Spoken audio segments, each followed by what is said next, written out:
Hey everybody, welcome to me. Wow. My voice is weird. I've been yelling a lot, mostly because I was at a party right now. Hi everybody, I'm out of breath. Climbed a bunch of stairs in boots. I don't know why I said boots like that, but hey, I've been climbing upstairs in boots. It's just me. Nobody's over there yet. And they were talking about Willie Thrower before we left. Hi everybody, why is my voice so soft? Could it be because I was yelling? The DJ was really loud. I was at this political event. As you can see, my Ted Cruz gear. Fuck that guy.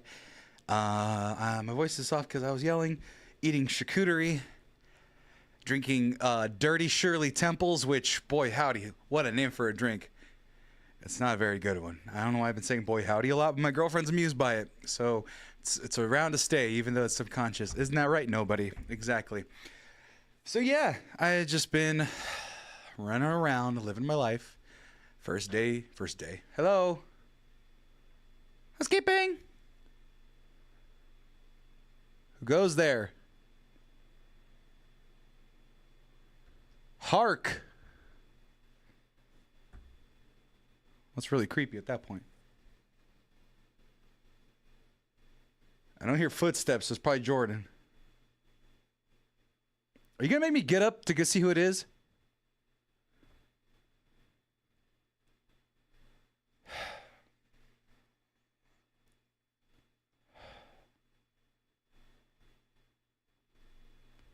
Somebody's at the door.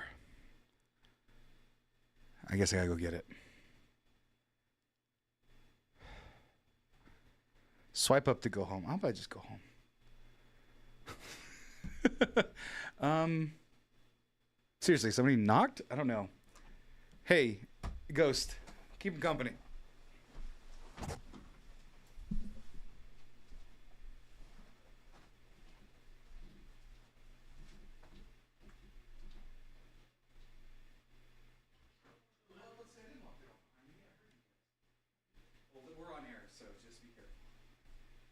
That's right, I said be careful because we're on air. Because apparently somebody left it on for fucking 10 hours last time we were on. Hi everybody. We're just doing, I was doing pre-show, and by pre-show I mean I'm not doing anything. How are you? Well, yeah. Hi Ghost. Hey Jordan. Everyone's tired. Everyone, I don't know. I've brought a fucked up energy to this room.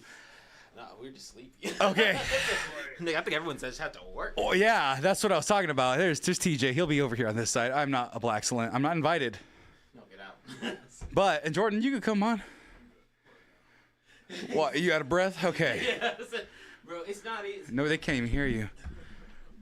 Sammy's stairs are from hell. Yeah. Well, you're only gonna have to climb them like 7 more times.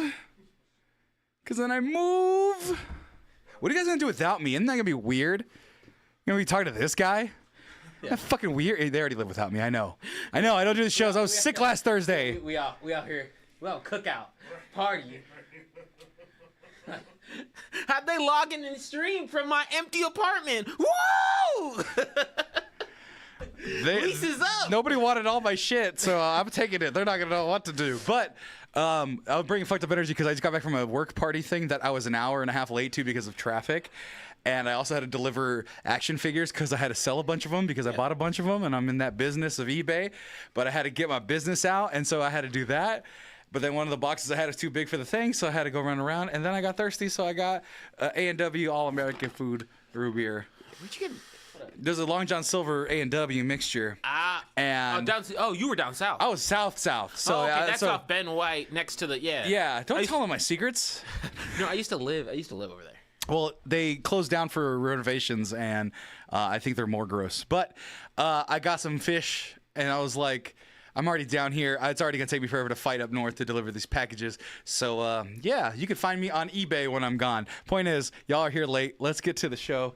I don't know what the hell you guys are talking about. I didn't even turn that light on. Up there. About black shit, but I have a bunch of stuff. Okay, black shit incoming. I miss you all. I love you all. Donate money so we can pay Key. Sure, do it.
Black people, how are you guys doing today? Hey, you gotta be center, you know, this way. Oh, right. It's the Blaxcellence podcast. Oh, you know what? My bad. Giving you that somber. Oh, wait. I gotta run it back. What's going on with the internet?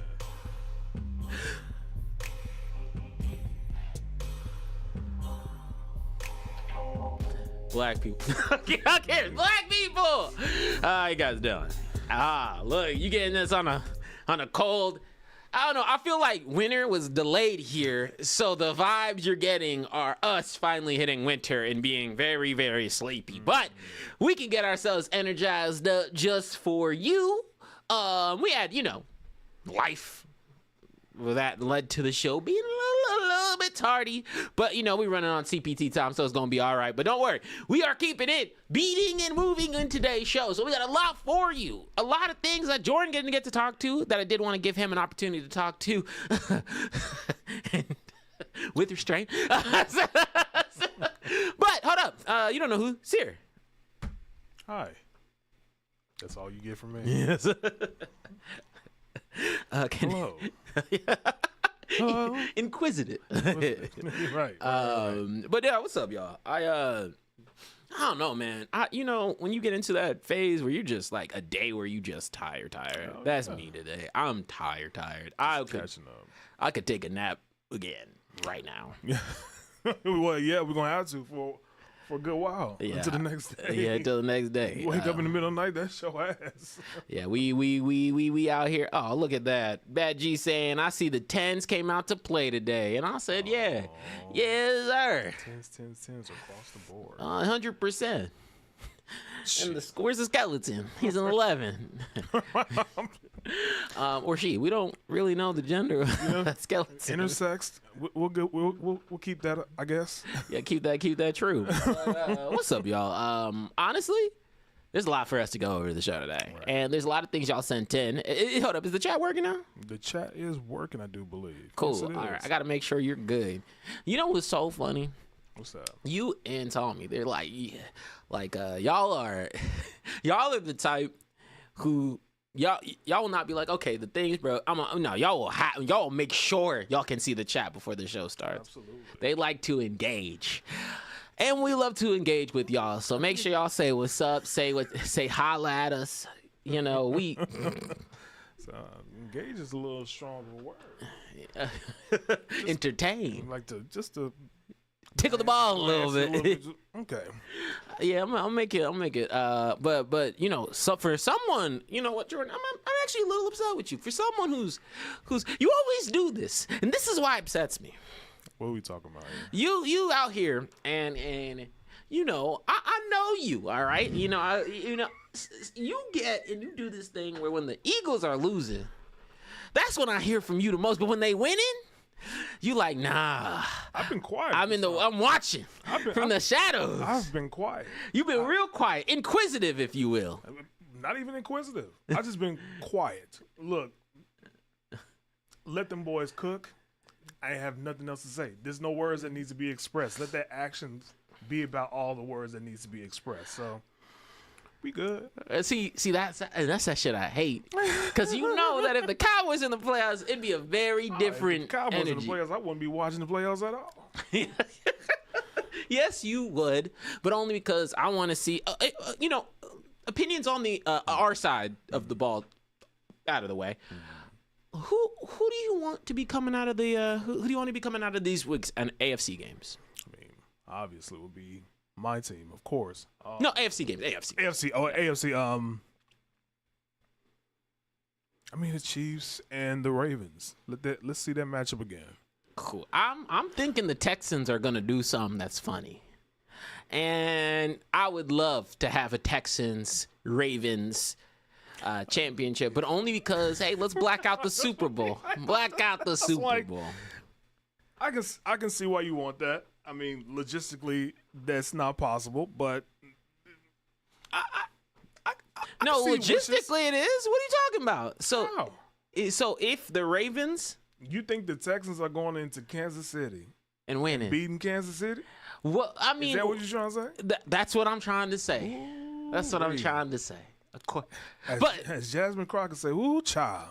hell, I don't talk about. I can't get near that with a 10-foot pole. I know. But what I like to say is, I can at least make an allusion to. I don't like how much nonsense they throw Jasmine Crockett's way. It seems like every week one of them ladies out there of a certain complexion trying to get that woman who is very powerful and very well spoken to get off her. And you know what's crazy? Because I know you're in tune with this. And they're like, the one who threatened to take it outside was the one who wasn't blamed. I'm confused. What can you do? And on top of that, it's the same lady who claims that she was assaulted by trans activists and got them placed in the jail. I said, so you got assaulted, but now you want to assault someone else. Make it make sense. It's a very confusing thing, but it always seems to stem around the same woman who's just existing, living. There's something. There's some about that power and the way she doesn't have weaknesses. Yes. To where they try and fight. It just makes them so upset. It makes them so upset. And it's always entertaining to watch because she carries herself so well. Absolutely. Her and Joy Taylor are just trying to make it in life. No, you stop that. You stop that. You know what my exact words were last week when we had to talk about those subjects? I know you didn't watch the show because my exact words were, thank the Lord, Jordan ain't here today.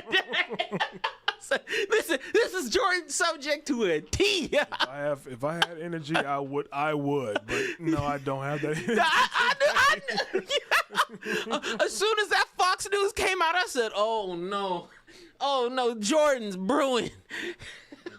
That's why I was so surprised because I know you got work, real life. I know that always has to take precedence. But I was so surprised. I was like, "Oh, I'm surprised he ain't on this show. This is 100% his topics for the sports show." Yeah. But that's okay. I want you all to get the cooking on that topic. We cooked for a while. Y'all bring the professional aspect to it. So, but there's some topics that do deserve a little bit of je ne sais quoi. Really? Little sprinkle, razzle dazzle of unfiltered negrosity. Who said that when I was on the show a couple of weeks ago, a while back? Oh man, it's like you can't just create new words. I'm like, there you go, negrosity, negrosity, all right, negrosity. It's just us bringing our unauthentic little bit of edge selves. Yeah.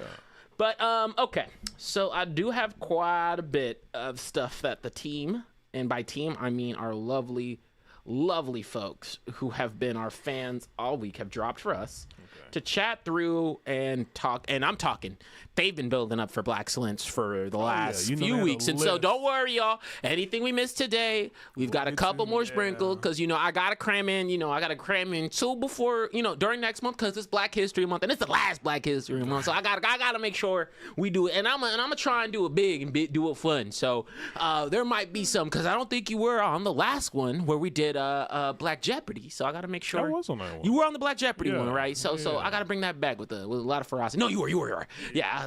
And if I'm doing Black Jeopardy, I'm gonna make some phone calls, see if I can get some folks, some special folks on some real special folks on too. Carly Russell.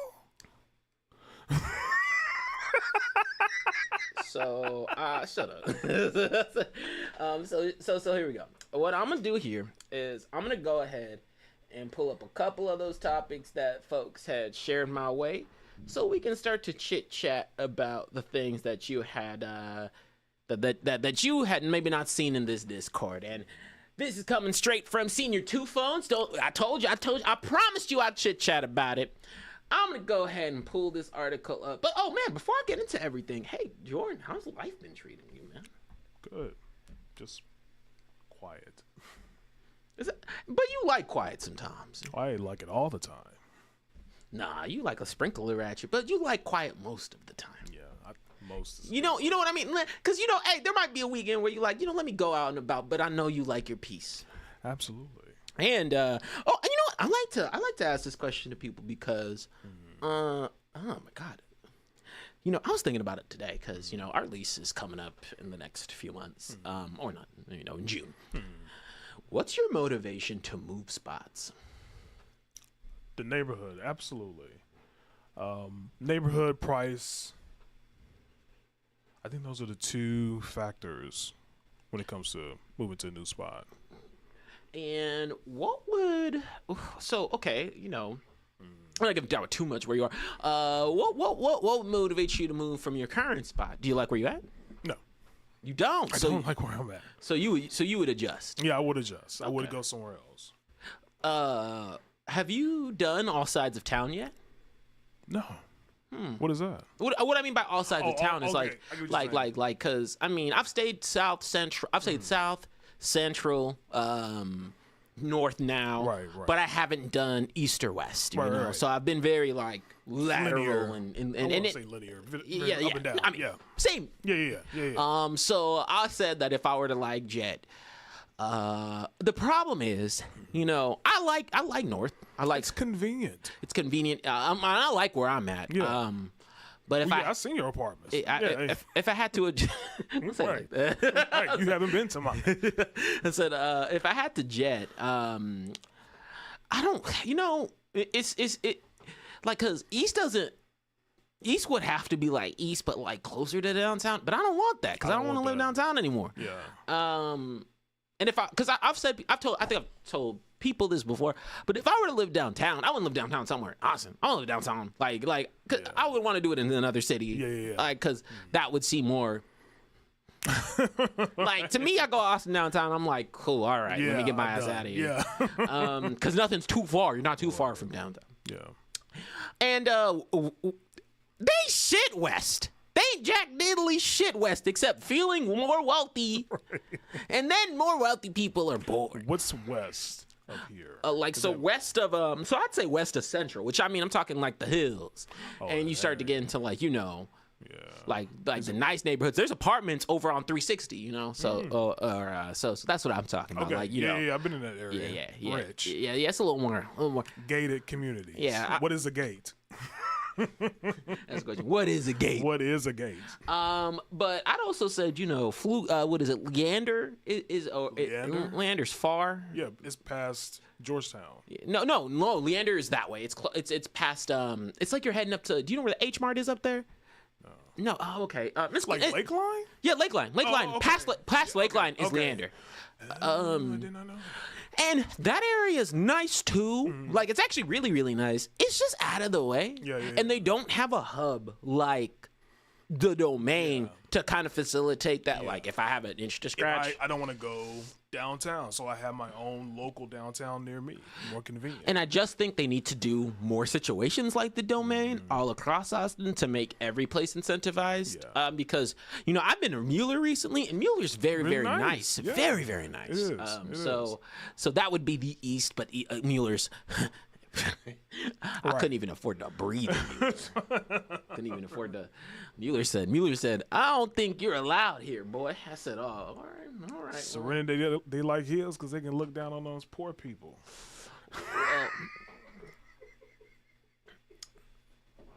I mean, the poor people look real nice when you high up. You can't see it when you're up You there. can't see nobody. Yeah. Have you noticed that? It's all pollution. Yeah. When you don't notice get that past the air is cleaner, and you can't notice the problems when you high I up. can breathe. Um, Allergies are clear. And you know that's how they rich because you know, like you can't even, because you can order Uber out there, but that's expensive. That is very. I've door dashed out there, like out in that area, and it's completely pitch dark. The only lights you get is the lights to their house, and it's just winding roads, a lot of hills. It's just. I'm glad I'm not even doing that anymore. So, but yeah. Those rich neighborhoods are something else. They also tip good when you do that.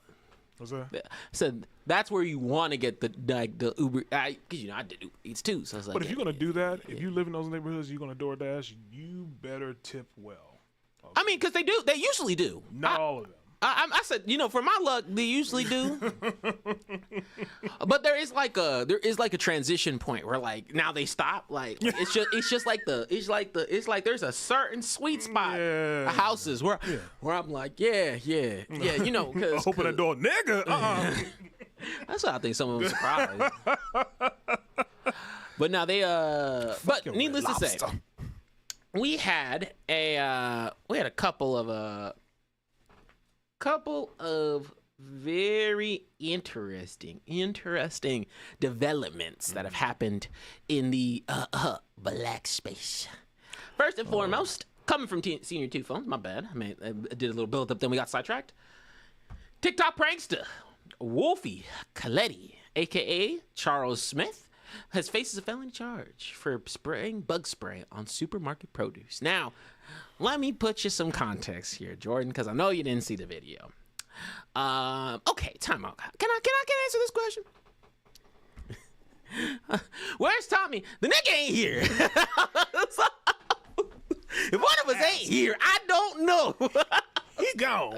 Stop asking. A life got in the way. Yeah. He busy. Yeah, he busy. That's why he's not here. If it were something dramatic, we'd tell you. That would be off the rip.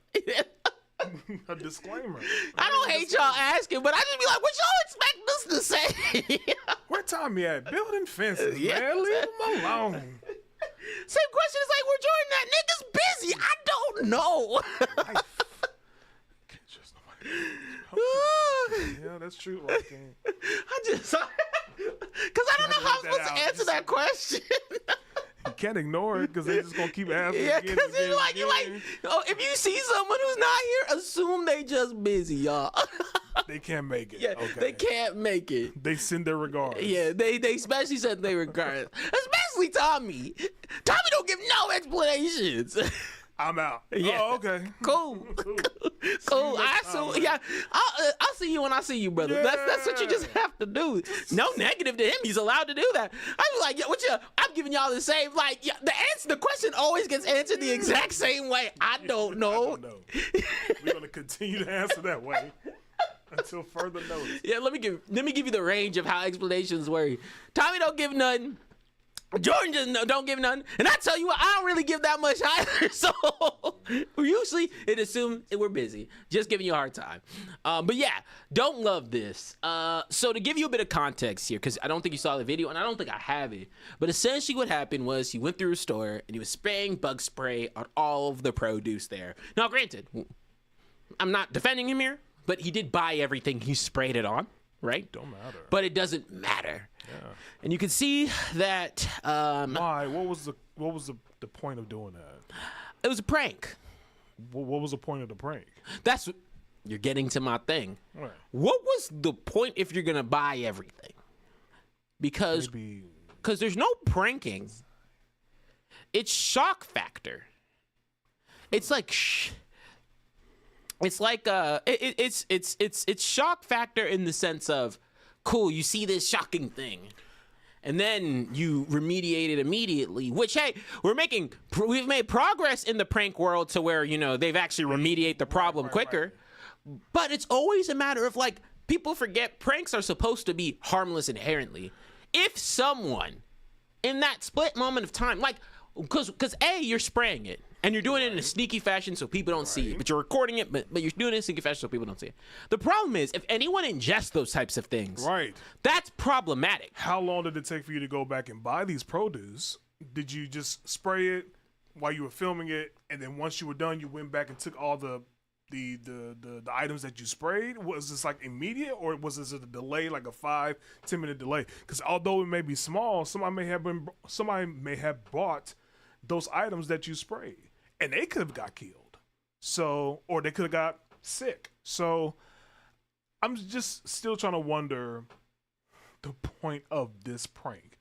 I'm still baffled as he bought everything to protect himself from the store. Yep, because the story says once he left and he began to see comments saying how horrible the act was, he decided to return and collect the items. So now I have to go back on at least you bought it. No, fuck you, bro. Because you didn't buy it for your own volition. You didn't bought it because someone else clowned you on. Oh my god! And the other part is it was fresh produce, so fruits and vegetables, and the rotisserie chickens. And I'll just say simply, first of all, you. Oh, say, he he got to mix it up. He can't all just be white. Hey, this is a big call out. If you don't wash your produce, always wash your produce. Absolutely. If you're not someone to wash your produce, always wash your produce, including your bananas, even though you don't eat the outsides. Right. Give them a little Gotta rinse. wash it. You don't know what's on it. The other note here is, there's no winning from this because ultimately it's a waste of food. Well, yeah, because what is he gonna do with it? Is he gonna wash it? No, he's gonna throw it away. So not only are you wasting food, you're toxicking and potentially harming individuals and killing people. Spray rotisserie. I don't even know how that one worked. You sprayed the outside of the bag on the rotisserie chicken. Like, that's just a minor inconvenience. At least in that case, but you can't be doing that. How do you just spray? You just walk by. What the fuck you do? It don't make no sense, and it's not the type of prank that is even funny or delivers on an appropriate interaction. There's nothing funny about this. And I'm not even one of the because I don't like prank. I've never been a person who's been pro prank culture. Pranked. I think pranked is the only framework that it makes sense because those people are rich, Right. and like it's someone who likes them that's like doing like Right. an outlandish thing that makes you be like Step one, be likable. be likable, be in a controlled environment, and there's considerations to it. But I think the bigger thing is, I've also liked those ones where they do something kind of nice, or like someone is like catcalling, but catcalling and with genuine compliments, like random shit. But if you're gonna prank, right, it's either something super small that's genuinely funny, which is already hard to do because people don't know how to be funny. Yeah, that's true. Or just be harmless. Or be harmless. People have to be mean, vile, and provide some level of vitriol because they think, and it does eventually get views and provide entertainment for people. But if you get joy out of these things, which I don't know who you are, you psychopath. It's not a. You're an agent of chaos. You just like chaos. There's no other explanation behind that. Why else would anyone do something ridiculous? I thought we reached the level of stupidity when we're selling bath water to people in mason jars. Like, I thought that was the level of stupidity we reached, but this just takes the cake. Or our That's people, what it looks like. Yeah, I know. I mean, is that how he appeared? Is that how they got him? Like that's how they got him on that day? On his mugshot, yeah. Yeah. Whenever they got him. That's how they got him. And I said that if I have to have a mugshot, you about to see me fly. See me, I gotta make sure my shit's I'm about straight. to say some disrespectful shit, but I'm not gonna do that because we're on the eve of MLK. We're gonna honor him and his legacy. Go ahead, sir. Nah, but it's again. Here you go. Court records say that Smith makes $6,000 to $10,000 a month on TikTok. Dude, you live in a life that's fantastic, that people dream of, where you're able to be a creator, be creative, and instead of transforming that into a stream of manageable income that is healthy and sustainable, you've now found yourself in a court case scenario. It's dumb. It's dumb. I hate people. It's people who have been given a greatest amount of fortune who decide to do the dumbest shit. Like, you get all this shit, you get all this wealth, you've made it. $6,000, $10,000 a month. Anybody would kill for $120,000 a year before tax. Yeah, right. You're making six figures a year before tax. That's not including brand deals. That's not including anything else. That's just straight from your TikTok videos and I'm assuming your other forms of ad revenue. And honestly, if you're making $10,000 a year, if you diversify that income every month and actually put it into different streams and the amount of times you could spread out the different videos that you have, you can make a reoccurring revenue that is unmatched. But you decided that you wanted to waste your time and fuck around and you found out. So fuck all that, man. Fuck that. In addition to that, Rakeem, so wait, Serenity, I don't just go after any black woman. There's a one specific woman or two that I tend to go after. There's two. There's one. Yeah, two. Well, one that's run your fade. Right.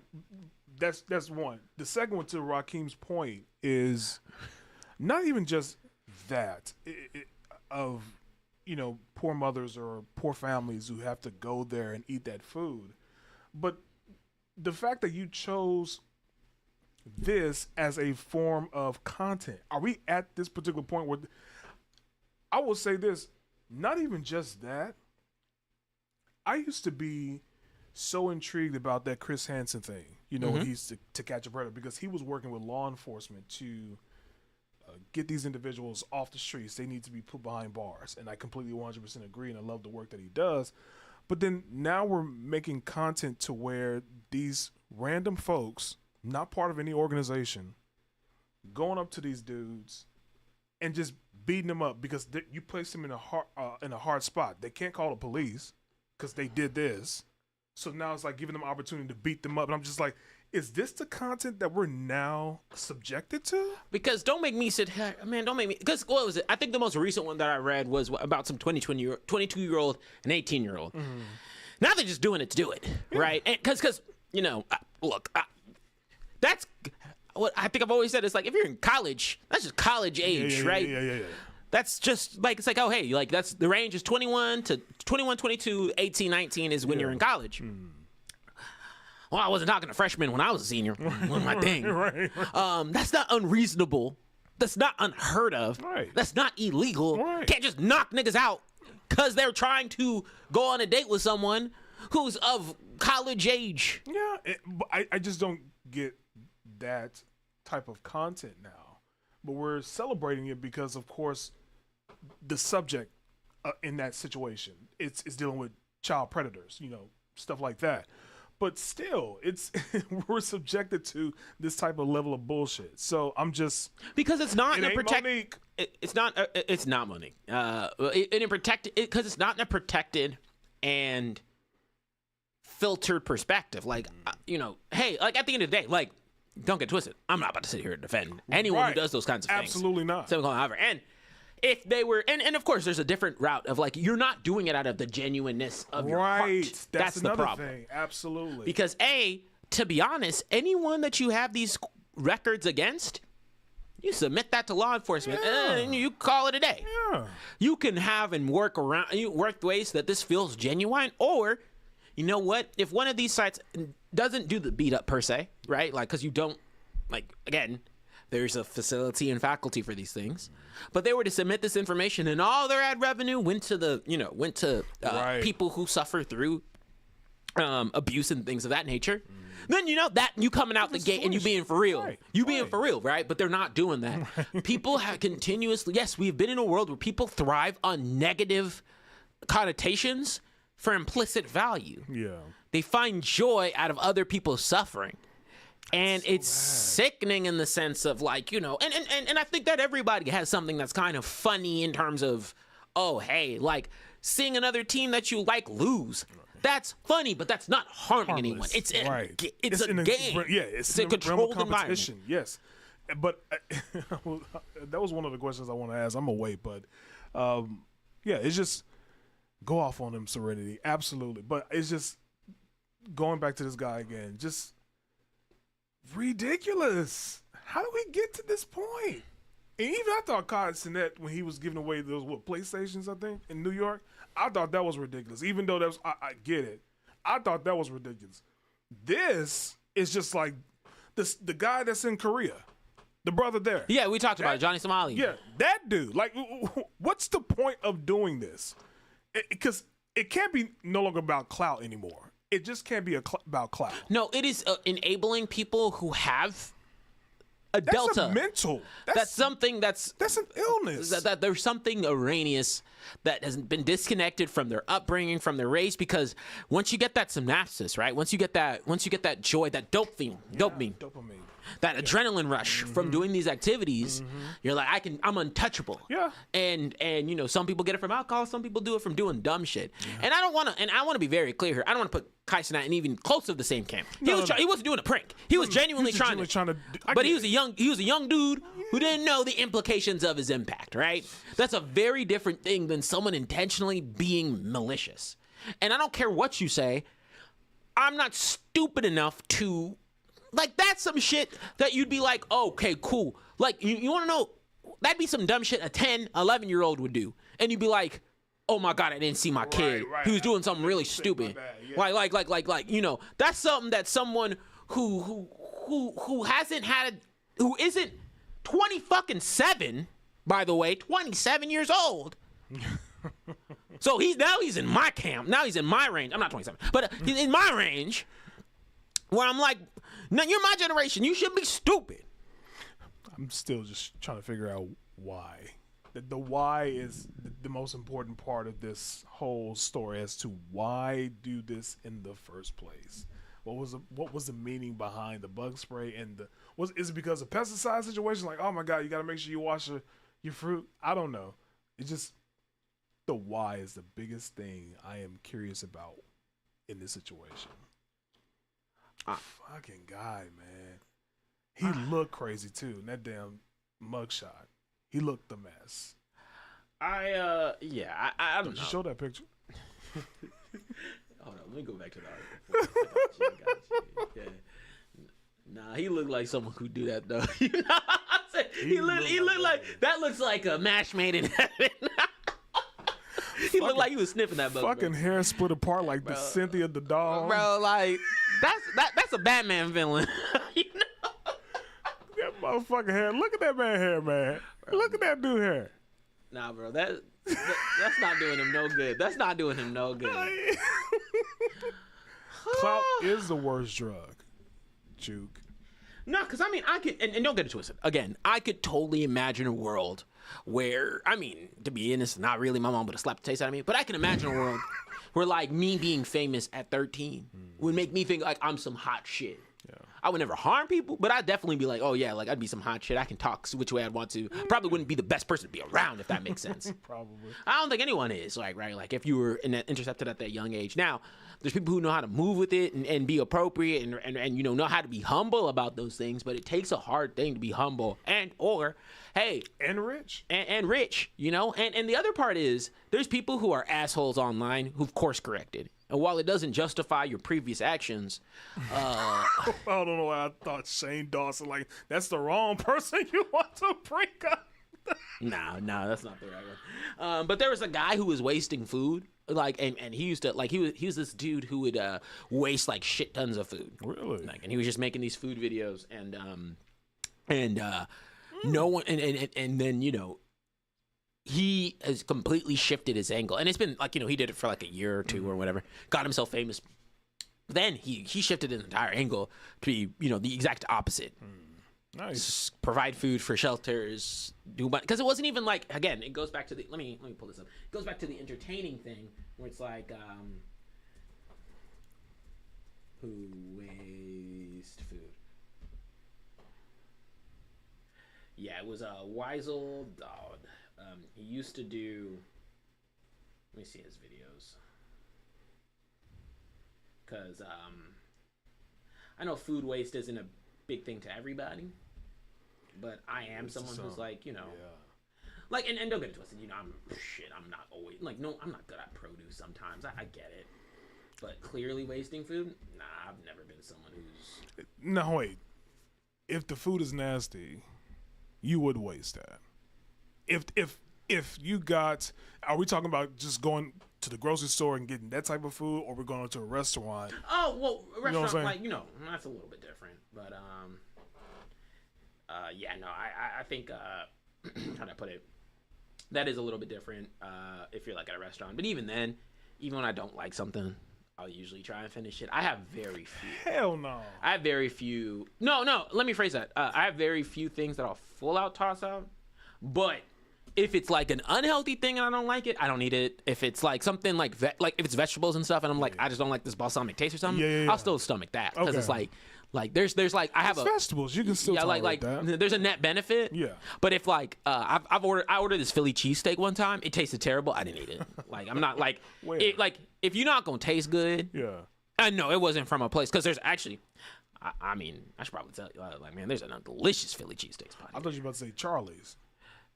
Oh no, not Charlie's. Okay. Charlie's is different. I know what to expect when you go to like, you know what I mean? It's like the McDonald's. It's like the McDonald's. Philly cheese. Like I knew what I was getting myself into. Yeah. Cause I used to eat that shit at the mall, growing up. So I knew what I was getting into with that. Yeah, this was the ice cream, chocolate syrup. Yeah. Sprinkler,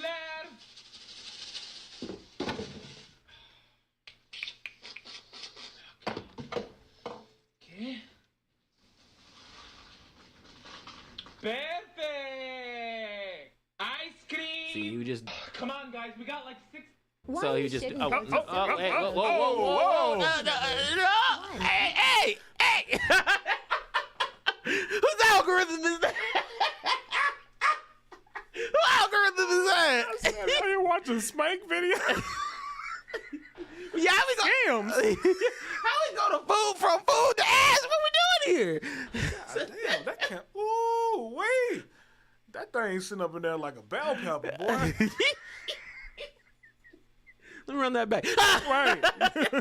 But nah. We did get caught in 4 games. Damn. Yeah, we got caught for a loop. But nah, like you just got to be considerate to these types of things. And I guess, and I tell everybody, look, everybody has the thing that they're maybe a little bit more privy to, and I can't fault people for having some things that they're just not in tune with. Just be considerate and conscientious of those things, right? Because I know not everybody is like a recycling nut, right? And I'm not perfect at it, but I try and be intentional about recycling. I mean, my apartment complex just doesn't make it easy, right? Like, but and then food waste, I try and be intentional about it. But I know I'm not going to be perfect all the time. But don't be intentionally being disruptive towards these efforts, right? I think my question is, and not to harp too much on this, when coming up with a game plan as you decide, hey, I want to be a content creator, first I understand what type of content you want to create, but then who's your target audience? And I say that because we just saw this man here prior to him being saved, sanctified in the Holy Spirit. Who was his target audience? Same thing with the other gentleman the main topic. Who was his target audience? Who's he trying to target this to? Does he think that these folks are funny? Because I'm just trying to figure out how does that work if I'm coming up with that type of game plan. I'm gonna say, hey, what's good with food? Well, I think the problem is how do I put it? There is we're vocal about our disdain, and there are vocal people online about the disdain, but there's just as many people who are probably entertained by these things because it's matching an energy that they don't necessarily. How do I put it? They don't necessarily are not necessarily willing to put themselves out there and do it. It's kind of like again Projectile. It's kind of like a certain demographic of people who are on X who will say a lot of things, but you meet them in the face and they'd never actually be able to say those kinds of things, right? It's this barrier of entry where you're able to kind of be like, oh, you'll see them on every comment of every villainous post being like, I agree, all that kind of stuff. And it's the same notion with these kinds of things as well. But those are people who are not doing content creation out of the love of the game. They're doing content creation out of the love of the pocket, right? And there could be. Aren't we all though? I mean, in some ways, doing the content creation out of pocket. I mean, No. I mean, how'd I put it? I think no. Actually, no. I don't think so. Because in the beginning, yeah. But over time, you become a different person. We are blessed to be in a position to where we're not content. I mean, I would consider us content creators, but I mean, in our daily lives, I think that right now we have been blessed to be able to say, okay, I can now pay this backwards. I can pay it forward. In the beginning, you can be like, yeah, I need to make this money. But how am I going to do that specifically without coming off as a jackass? I would say that, and that's the problem. And from a marketing and kind of what I've seen be effective for content creators is the moment you focus on the money is the moment that it stops working unless you're doing something outlandish. Becoming fun. And it stops becoming fun. Yeah. And I'm not saying you can't be motivated to your point, a lot of people would like to make it a career, but I've seen some people who don't necessarily, and they just like to do it for the love of the game. But I think the more important thing is the reason why there are some who thrive as well as they do is coming from a place of authenticity and coming from a place of sustainability because they enjoy what they do. And don't get twisted. I think once you get to a certain place, money can definitely be a motivator. Like she Mr. Beast. Mr. Beast. That dude. make him. But there's also other content creators. There's content creators who will openly admit he's like, I have an absolute unreasonable amount of money and I don't know what to do with it, and so they just give it away. You have people who do that. Yeah. You have people who and I've always said, if I ever hit that level of content love, right, which I've actually tightened my belt up and got into my own shit finally. But if I reach that content level, I want to do like warehouse. Like I want to have that I want to be that type of guy who gets a warehouse and like renovates that shit and does content there, that type of thing. Because I've kind of figured out my lane of like what I actually enjoy and what I like to do. But it's so fascinating to see, like, again, but I can also understand, there are people who do content creation coming from a place of like, we're trying to make this work, but I think that's a different level of making it work. Yeah. Like, I think Kaya is actually a good come up, and that whole team AMP, like they were figuring it out. In the beginning. They hit their stride. And they hit their stride, and they made streaming. But it was like, but you can see, like, he runs it like a business, and he's very particular about the business. And, like, and you have to treat it like you have to treat it like a business when it gets to that point. Yeah. But you still have to have fun with it, right? Yeah. And I think there's a healthy middle ground where that can work. Absolutely. And also, I would never want content creation to be my only source of income. That would give me. Once I get to that point to where I can actually invest.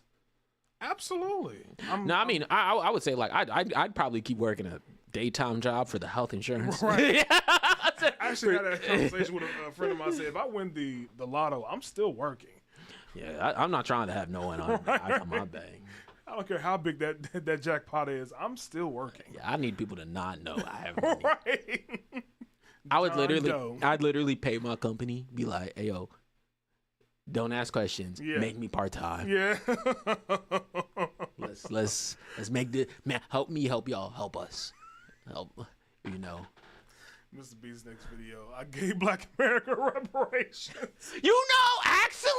Actually though. What would reparations look like in his eyes? And who gets it? Right. And who gets it? Okay, cool. Now, I ain't gonna harp on this. I ain't gonna harp on this because I don't wanna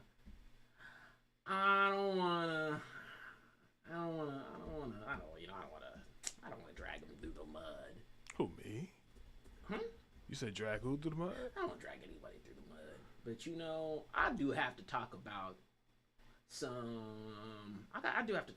some foolishness happened for some black rappers.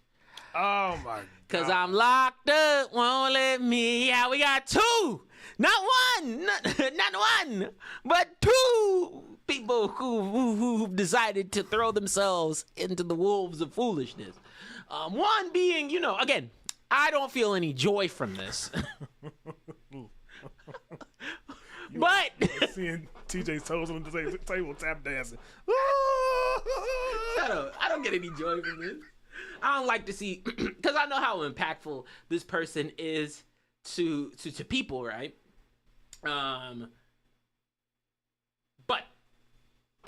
Busta Rhymes charged with assault after allegedly punching a man in the face in Brooklyn. And I'm gonna say this. Can I know this is a deeper cut? Can I know this? I don't get any joy, but I'm happy. No, I don't get any joy from this. I don't get any joy from this. I don't get any joy from this. That said, I kind of when I tell people, now motherfucker was about to like was ready to fight at that time. This cosigns that. Like, to be fair, he stands on business. He's consistent. He's consistent through the years. I also will note that this is Brooklyn, and I feel like you should be able to throw fists in Brooklyn. You should be able to just turn around to the clock and motherfucker. No, I feel like it has to be net neutral. Like it has to be like, one exchange of talk, and then it's just. Wait, what did he get arrested for? Besides he punched the dude, like set up the scenario, like what happened? No, it was just the fight occurred inside a building at the corner of J Street and Front Street in Dumbo. And despise that name. Go ahead. And yeah, they had apparently had known each other. So this was just like And actually, why are you fighting in public? And why are you fighting in public? And second, if I know the person, I shouldn't have to be arrested. Yeah. I feel like that should be like a qualifier. It's a mutual combat thing. I know him. We good. I just had to give him a few lumps, but we good now. We're fine. I know. I think about that sometimes, and I'm like, there should be qualifications for fighting, because you want to know what makes me upset. No joke. This actually want to make me upset. How come fights will get like somehow these fights will get people arrested more than guns will. I'm confused. Yeah. I'm so confused. Yeah, that's a good point. Like we should be encouraged. Like I would much rather. Yeah, I've said this fists. before. I would much rather you handle your business with your fists. Take that L if you got to take that L. right. But y'all both live to talk another day. Give me a ticket and keep it moving. You lost when you lost a shoe. When you lose a shoe, you lost. Too. You lost, right? Like, but the motherfuckers will be like, oh yeah, like, why are we disincentivizing people from handling this in a professional fashion, if you They will? were in the alley like Harlem Nights, just throwing it. Man, boy, stop it. Stop it. Also, it was a 52-year-old and a 50-year-old man. Like these niggas know Are each y'all other. Still, right. Are y'all still fighting at this age? Y'all should be more mature than that. Yeah. Also, I have money. Right? What? He was just in a Walmart commercial. You trying to show white people you're harmless.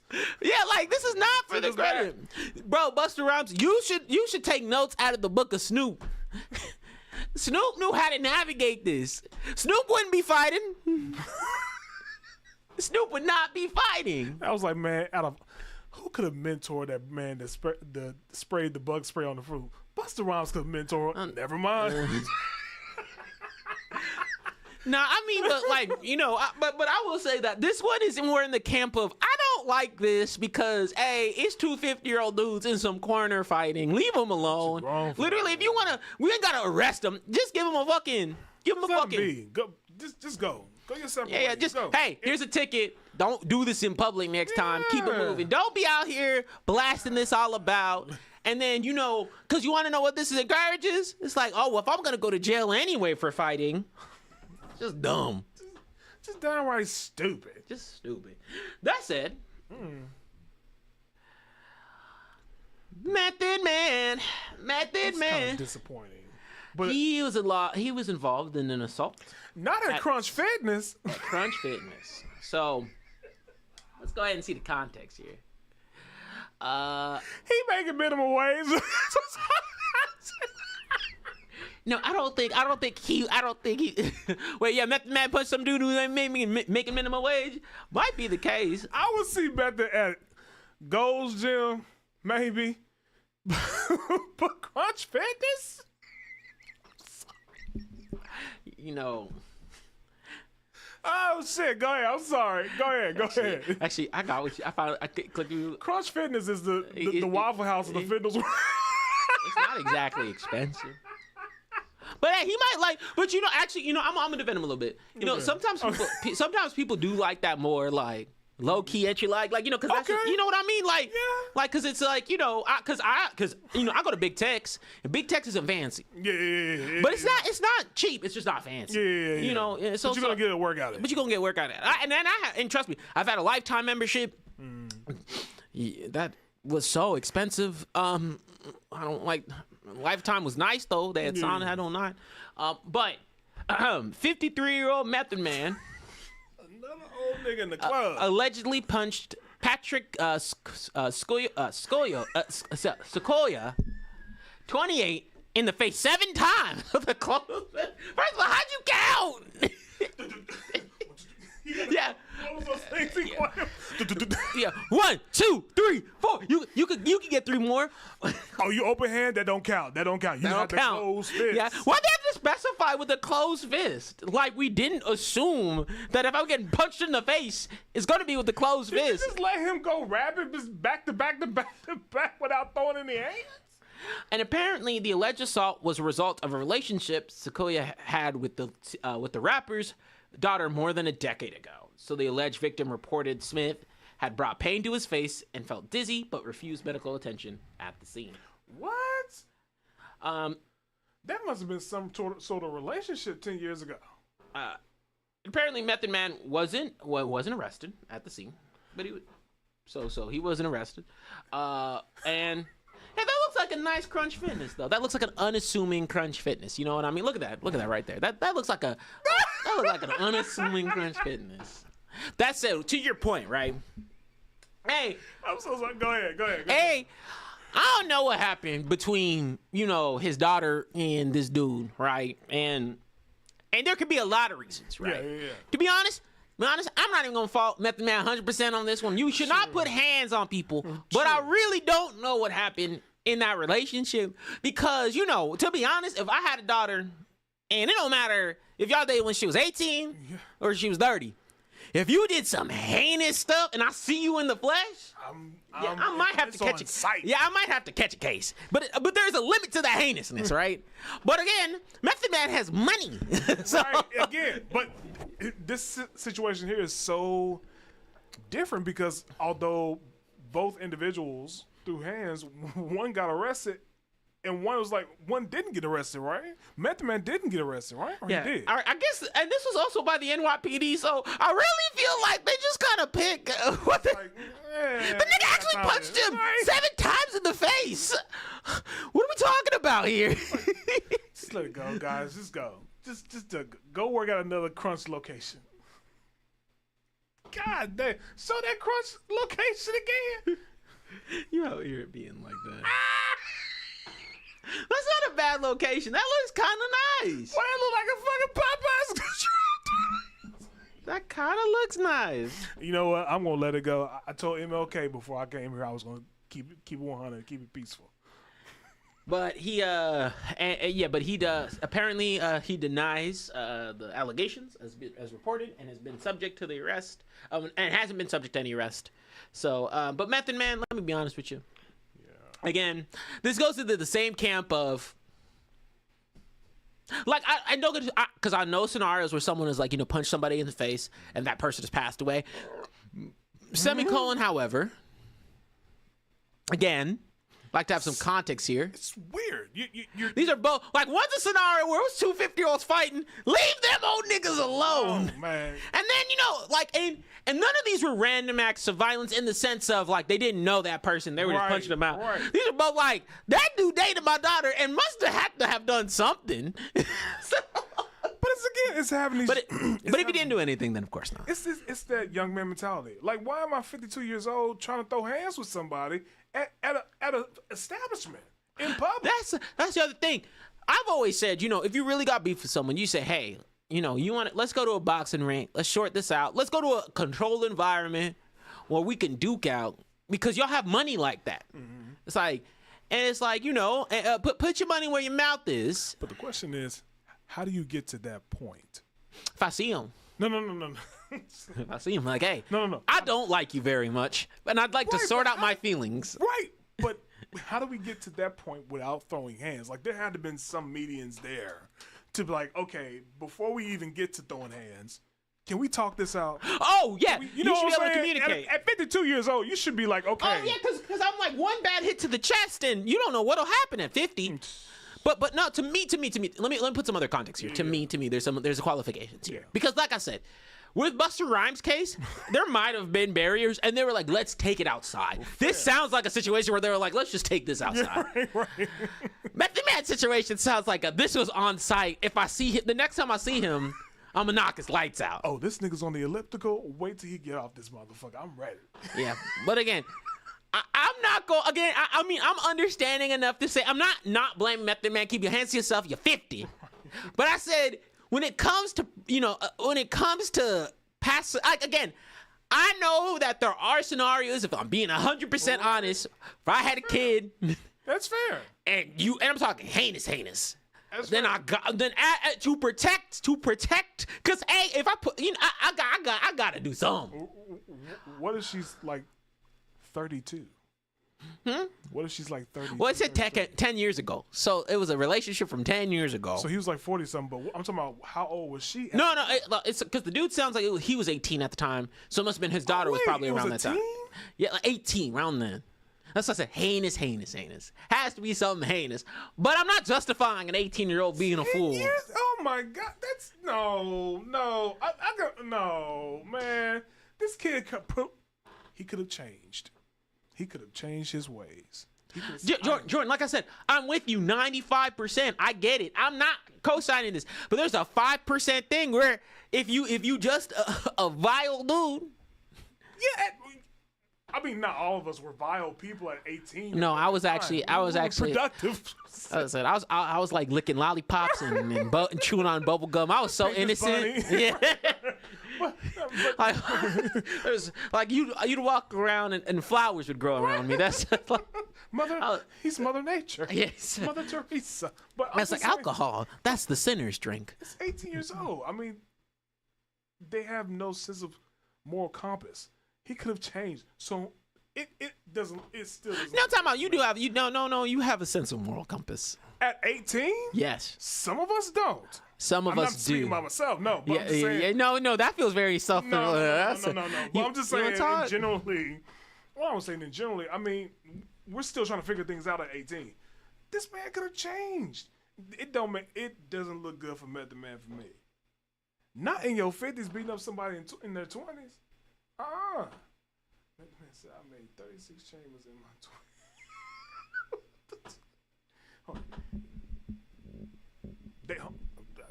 I wish I could say mutual combat.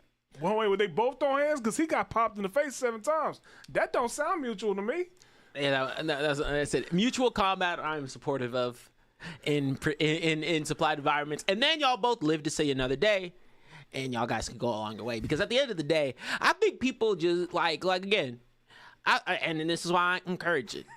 Street fight, y'all guys gonna get your energy out. You guys gonna solve it.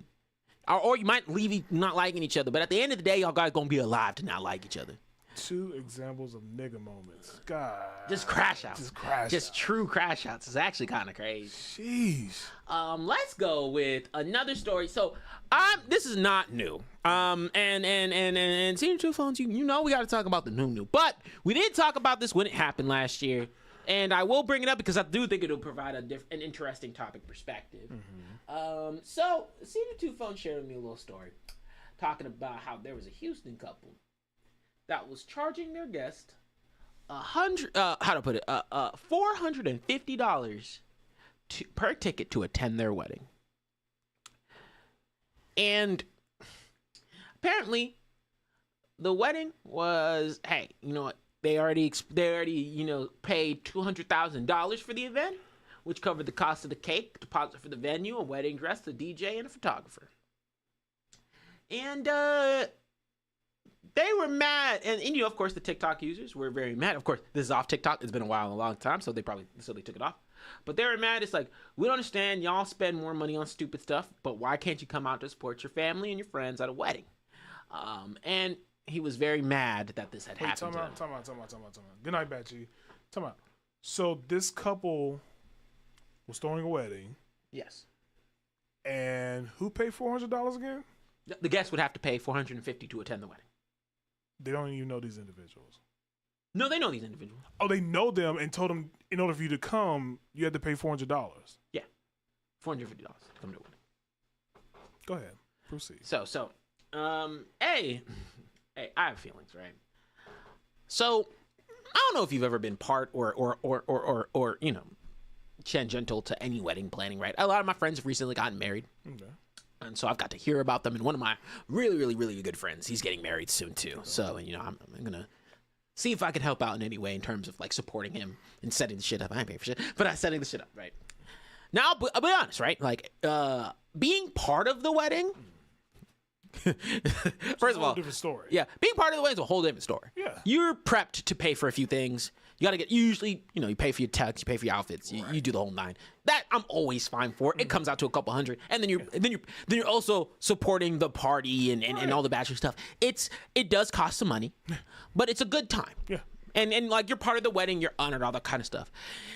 Motherfucker, if I'm just showing up, and don't get it twisted, I'm not the type to just show up unless I'm flying into your wedding, which case, you know, my present is I'm kidding. No. But I'll bring a gift. I go to deposit. Like, you know, I'm here to show out, right? You got a registry that I can support fully. Yeah. That's where the money goes to. 450 G's? $450. $450, not pesos, not yen, dollars? But what comes with the package? Nothing, nigga. You just get to come up and eat food. Well, the food would be like what? That's $20 on the $450. I'm buzzing. Like $450. That's the food. But that's it. You gotta. How do you accommodate? Not accommodate, but how do you attest for the remaining $430? Like, what's the reason I'm paying and so here you go. And there's another thing where it's like, hey, we asked our guest to. There's another story that's within the story that was saying, hey, a New York couple made headlines after it was revealed they asked their guests $330 to attain their nuptials at the St. Patrick's Cathedral. One ticket allowed guest entry to the event, including a ride on a double-decker tour bus to sentimental landmarks around the city, including Hudson Yards, a movie theater, and a reception at the World Trade Center. And I said, that's an event. That's an event. That's an event. Motherfucker, this was in Houston. 450 in Houston. I ain't tour busted shit in Houston. Ain't too much landmarks to see in Houston. Yeah, because what was it? Well, it was unclear. So the 450, they said it was unclear what the fees would cover. He said that to justify the price tag, he already spent $200,000 on the event, which cost of cake, deposit for the venue, wedding dress, and like I said, all the things I read earlier. Look, the $330 one, that's expensive. That sounded like at least you getting something. Right. Right? Like, you getting something. Yeah. I will take a step back here and say, if you make, first of all, I still think $33 is crazy, but it's New York. So I'm gonna chalk that up to New York prices. There's a lot of things This to do in New York. 450 in Houston. Yeah. This is in Houston. Maybe NASA? Maybe Tory. Are you going on the plane? I mean, are you going on spaceship? Are you taking me to the moon? Are you training a training facility? Are you taking me to the fucking moon? 450. I'm trying to think. If and when you do get married, I know there's a budget. Mm-hmm. I feel like most weddings are for the women. They're not much for the guy. It's more for the woman to me. But there's a budget. There's a budget, yeah. My question is, do you have to be lavish immediately? Like, we can go down to the courthouse, get married, and then when our honeymoon comes around or for our anniversary, then that's when we go all out. Stuff like that. I just don't find $200,000 on a wedding. So you're not investing that. You're not getting that investment. You're not getting back. that. And let me put it this way, right? So I am actually someone who, for whomever I marry, I am someone who does take the wedding portion serious, right? And so I actually, but I said, me, I'm a host. I like to be like someone who's like, hey, for events that are related to me, yeah, you're accommodating. I like to be like, hey, you know what? I'm running a party. I want it to be a good time. And for my, I invite people over for, variety of, my birthday, right? Like variety of reasons. And I don't make people pay for shit. Like that's just that's just my nature, right? Yeah. And then I would say, hey, look, right? And there is, and you know what? Like the second portion of this article actually changed my 100%. Why the fuck would you make anyone pay? If you make it like an event, if it's like an event where we're doing stuff and hey, throughout the day, I've got all these places booked and reserved. Really, this is just the entry fees for the places that we're going to that I'm not covering for you guys, right? But fucking having a reception at the World Trade Center, that's that's a different level of that's pretty dope. Yeah, that's pretty dope. Not gonna lie. So I get it. Yeah. I changed my statement. I tweaked it a little bit. But to your point, right? If you want a big event, you have to think through the nuances of what that big event entails. Right. And what those cost considerations are. And trust me when I say, if a wedding is in your purview, if a wedding is in your purview, you have choices.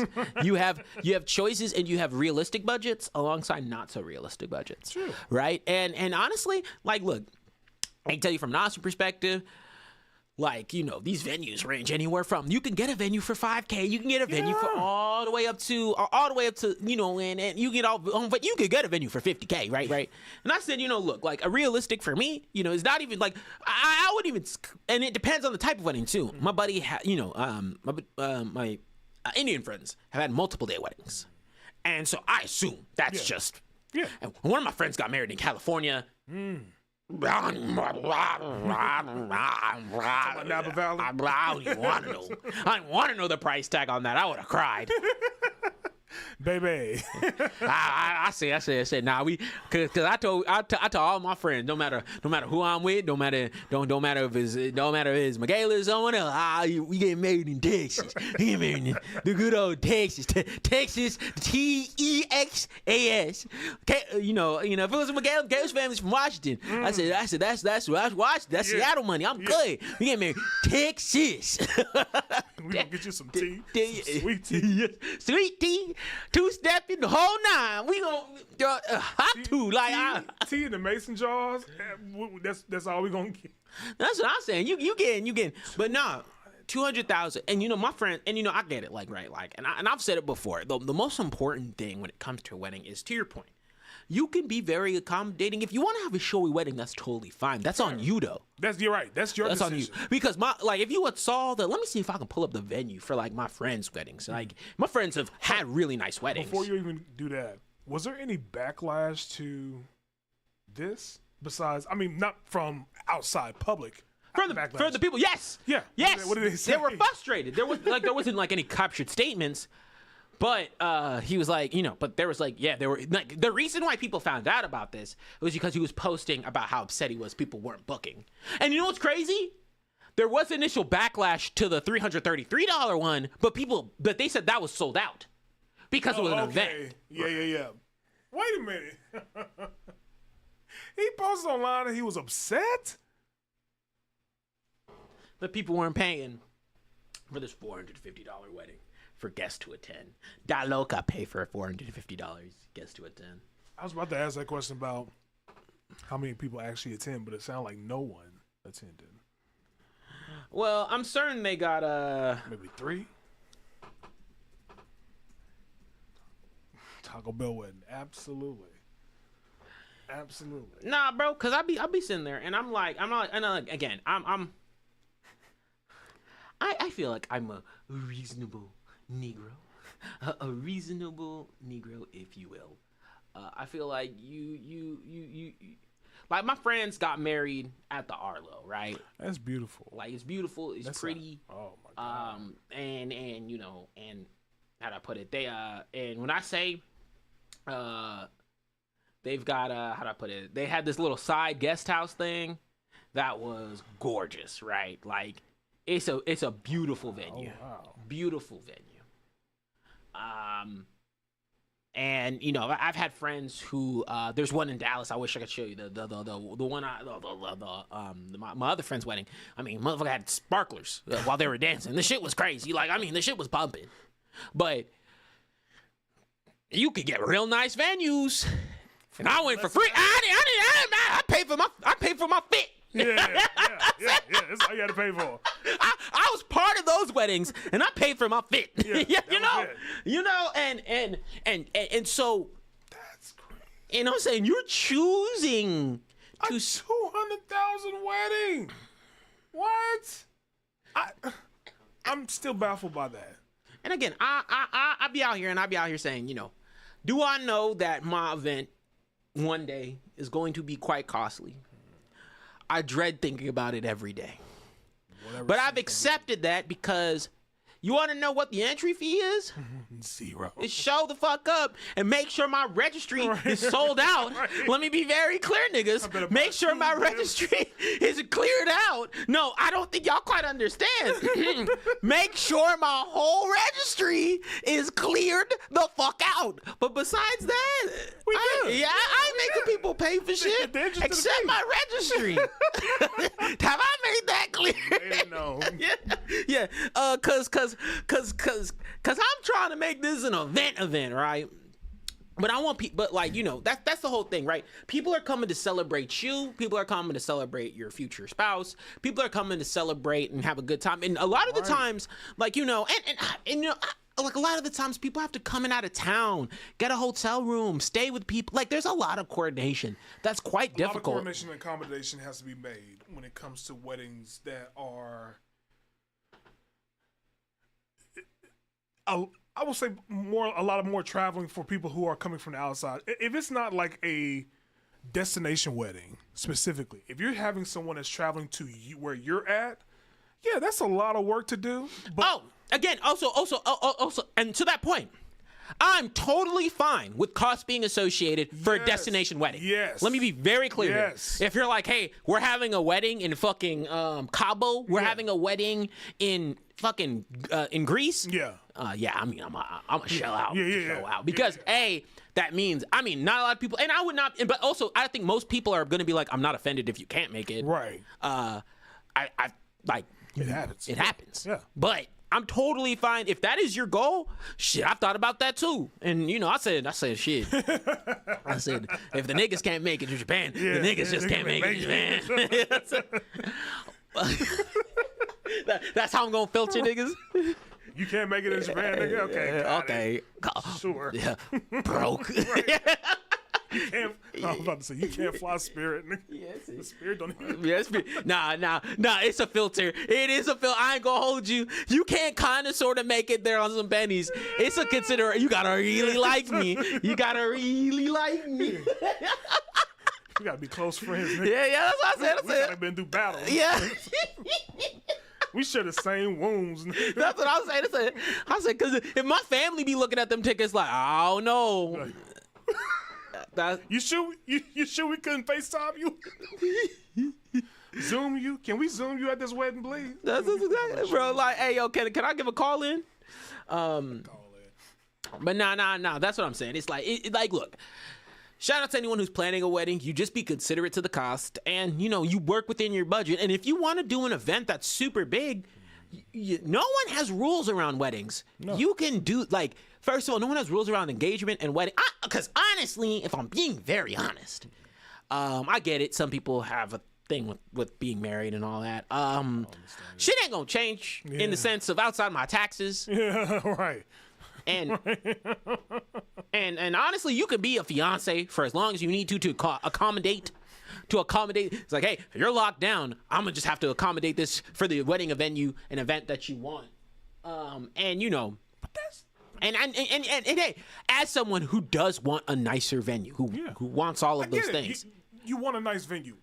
Who doesn't? Yeah, Some people don't have that idea, but I get the people who want to have something nice. no, and it's like, hey, but my first thought isn't to make other people pay for it. Right. My first thought, that wouldn't even come into the equation. And literally, because I said there are circumstances where, hey, I found out today that I'm actually accepting of it in certain circumstances. Right? Because we were like, hey, I'd probably, like, if someone was like, hey, $300 and you get the fucking event of your life, I'm like, yeah, fuck yeah. Yeah, absolutely. Tell me what I'm getting with this $350. Yeah, right. And we'd be working. Yeah. But for $450 in Houston, am I getting to play with the Texans? Like, am I getting to? We touring the stadium? Yeah, like we touring the stadium. Like, hey, yo, where's CJ? He give me an autograph? Like, cause we go, cause you know, cause then. That's $300 alone. That's $300 alone, right? But that's what I'm saying. Like, you start to, or hey, like, oh, another case where that might make sense, right? It's like, oh, hey, I got some big ass name artist to come through. True. Right? Like fucking, I'm talking a big name. Snoop's performing some songs at my shit. I wouldn't pay $450 for Snoop, but you know, but just Snoop. But you know what I mean? It's like Kendrick showing them. You know what I'm talking about? Like you getting and because rappers actually do that. They do go to bar mitzvahs and surprisingly they do. They do. They do events. They can be bought. And I never faulted any artist for that. Like Beyonce, there shit. What $30 million for that damn Dubai concert? I was like, God damn, you better get that bag. That's what I'm saying. It's like oh well, we talked about Dubai. I'll be out there. Wait, were you here for when we talked about Dubai? I don't think you were on that episode. No, because we talked about sponsorship or something like that? we taled about like sponsorship and how like and because I said I was like, would you allow Dubai to invest in the Blaxcellence? I was like, absolutely. Because I said I think you were the same kid. I can be bought. I'm like, I would answer for something like, yes. Absolutely. Yeah. Give me that oil money in a heartbeat. I would definitely be accepted investment from that. Yeah, right away, my soul. I said, shoot, where's the dotted line? Where's the dotted line? Hey, yo, I got a wedding coming out. Thanks to them. I need the money. But that's what I was saying. Like, this is a very, I know this is an older story, but I thought it would bring an interesting conversation from us because I was like, yeah, it's fascinating. But 450, but I still think no matter what, I think 450 is ridiculous for a not destination wedding in Houston, Texas. There's no rationale behind what you're getting in Houston, Texas that is going to make it astonishingly. So you saying there's nothing in Houston, Texas worth 450? Why are you taking the words and then making them sound? Why are you taking the words and making them sound so right? Walking across the door to the Houston Rockets Stadium. That's what you get for 450. You just walking across the street to visit both stadiums. I don't want that shit. Get the fuck out. This is where Beyonce house is when she was growing up. She's coming out to hug us like yeah, bro. She coming out the door. Boy, please. Not for no damn 400-something bucks. $400 is a lot of money for people. That's a car payment. You're also not being considerate to like the people who can like, you know, again, if there was I think if there was ever anything that was kind of like this where I had events and whatnot, unless there was like a hard entry fee type of thing, which I'd be like, yeah, like we have some events that you can go to, which are optional before the wedding. Right. You can come through. But you can also do your own Well, thing. you can also do your own thing before the wedding, but if you want to come do this kind of cool stuff, which I think incentivizes people, but I'd also be like, if it's required, I'd be like, hey, pay what you can. If you can't do anything, totally fine. Give a range, right? But don't be like, hey, 450. It's required. And It's like, required for you to come up. and you know, I'd also maybe have a fee if I had rich friends. You know, I'd be like, nah, for you, Right. 450 for you. I didn't tell nobody else, just you. You just you. You didn't get that invite that said 450. I've been invited for less. I said, I don't think I've ever been in a wedding. You never been part of a wedding? Never been. Yeah, I mean, never been to a wedding or in a wedding. Have you been to a wedding? I've never been to either. Really? Done either. Well, I don't have friends. I don't have friends that are getting married. Well, but that's down the road. But prior to that, I mean, I've never been a part of a wedding. It seemed nice. It seems like a lot of fun. Bro, we need to get you some friends. I got friends. They just like being single. That's why I said, no. We need to get you. Let me put it this way. We gotta get you some white friends. gotta get you some friends. Why? I'm diverse enough. Who you lying to? Kurtz don't count. Right. I was like, nah. I know what chats you in. They nothing but Hispanic and Negroes in there, all right? So don't try. One diverse chat that I got. There's an even representative in one chat that we got. Nah. You sit over there. I know. Like, don't lie to me. Boy, family member. I ain't got no family members getting married anytime soon either. And then also, I have friends who don't like. How to put it? I have friends who just don't do marriage, you know, or don't do marriage. Don't do weddings, you know. Like, so I've had like, you know, smaller things like that, but I'm a wedding person, so I'm also like mine's a multi-day. So mine's a whole affair. Yours gonna be over a course of a week. Nah, 2 days, but it's a whole. That's a lot. It's an African 3 thing. days. 2 days. 2 days. But I mean, it's like it's lit. There'll be drums. Actually, that's a switch up. So let me tell you. So my homeboy, ain't no party like in any wedding party. I ain't gonna hold you.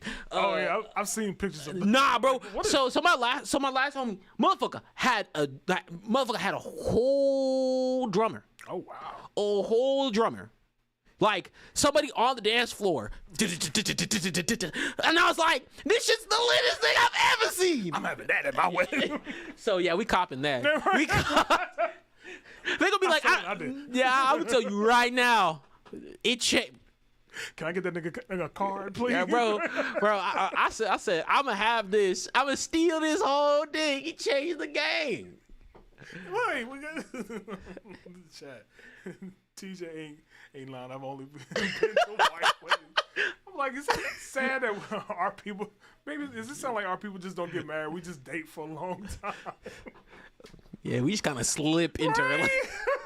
I guess we got married. We got 2 kids. And That's exactly what happens. You get married when it's too late. Or like they get married early when they broke. So like, you either marry when you broke, you now wait for an appropriate amount of time. She been with me all this time, man. We might as well go ahead and get married. That's exactly what happens. You go to the courtroom. She dead pay for We my- don't do events like that. Oh my God, that's what I think about it. We just don't get married, do we? I said, I put that pill in your head. Niggas are like, oh wait, what type of race have I been going to? Let's hopefully that changes soon. I hope so. Tommy. Y'all can't see my face. I'm not showing it because I just the ickiest look I gave. I said, I know you didn't just believe those words that came out your mouth. I think he could. I think he could. 2025 is the year. Hold on, I might need to cut the show right quick because I gotta go. I need to talk to someone offline about lying to the people, lying to our loyal fans. I'm telling you, 2025, man, anything is possible. Anything is possible. I think he will probably get married in June. You know for a fact that ain't happening. You know for a fact that ain't happening. Do I think it's out of the realm of possibility he gets Right, engaged right. or Fair. goes through the process of marriage? Yeah. Do I think that nigga's gonna host an event?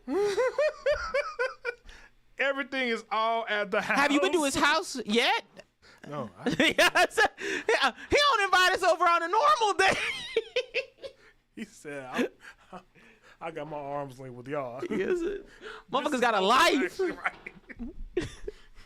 He don't explain it. Man, shit.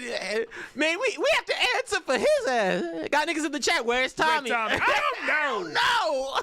He don't even tell us. Me? Oh, no. You don't want advice from me. No, you don't. Definitely don't want advice from me. You got distinguished gentlemen on this show. It ain't me. If you want some advice on how to be in a relationship, I think I'm in the longest relationship on the show. Don't. You don't have to. There ain't no rush. There ain't no rush.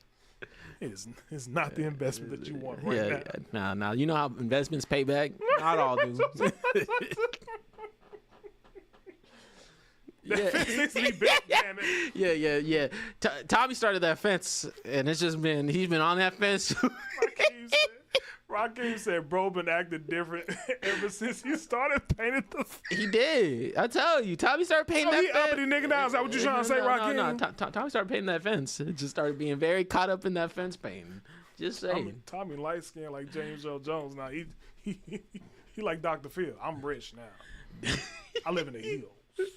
He do live in a nice side of town, so it ain't bad.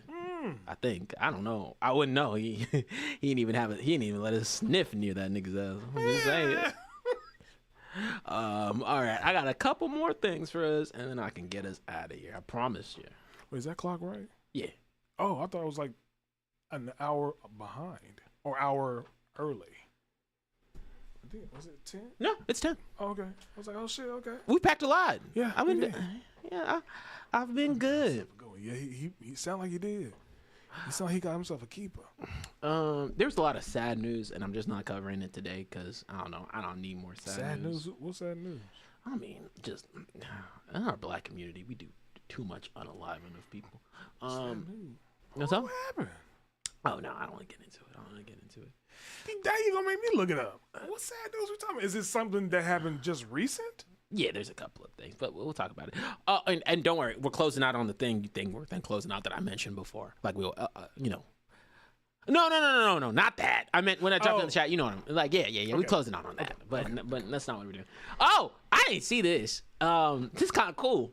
Aaliyah Barbie doll sells out on the late. Oh my gosh, Aaliyah Barbie doll sells out on the late R&B star's birthday. Hey, yo, inspired by a hit for Fit from the One in a Million music videos. That's pretty cool. I like that. Wait, do they have a picture of the doll? I know 1 in a million, but Yeah. oh, That's pretty damn cool. I like that. Barbie and Aaliyah. And I hope all the money goes to the wow. Aaliyah estate. Damn, they got that. That's the best Barbie black doll they got. Hold up. That's really, really cool. Not that Barbie being better than the Barbie movie. And hold up. They said it sells out. That thing was $55. So that means we too bad. sold out. Speaking of $55, so Toys R Us is slowly reopening stores, They are. but not to the size that we've known before. The one that's on, not Tech Ridge, the one that's over there by Best Buy on 35. It's like a little bit smaller. Man, but there's something about them gargantuan Toys R Us stores that just hit different. It just hit different, but some of those toys, my homie was just looking at. He was buying toys for other families, and he was saying he looked at a toy and he said, without looking at the price, how much you think this would be? And some of the things that we thought, like if it was like something like a toy this size, we would say, about what, $30. These toys and Toys R Us like 50-something bucks. Bro, toys are expensive. Don't get, but here's the thing. There's a Disney store like a few blocks up, and those toys were actually reasonable. They were like 10 to $20. Well, I think that there's a couple things. Disney's able to cut down some pricing, or be. I think they're able to be a little more realistic because also they own everything, so really it's just their top line. Toys R Us is also trying to make some money back. Yeah, I get it. That's what That I was doesn't make it thinking of myself right. too. But geez Louise, them prices of the toys. I'm like, damn.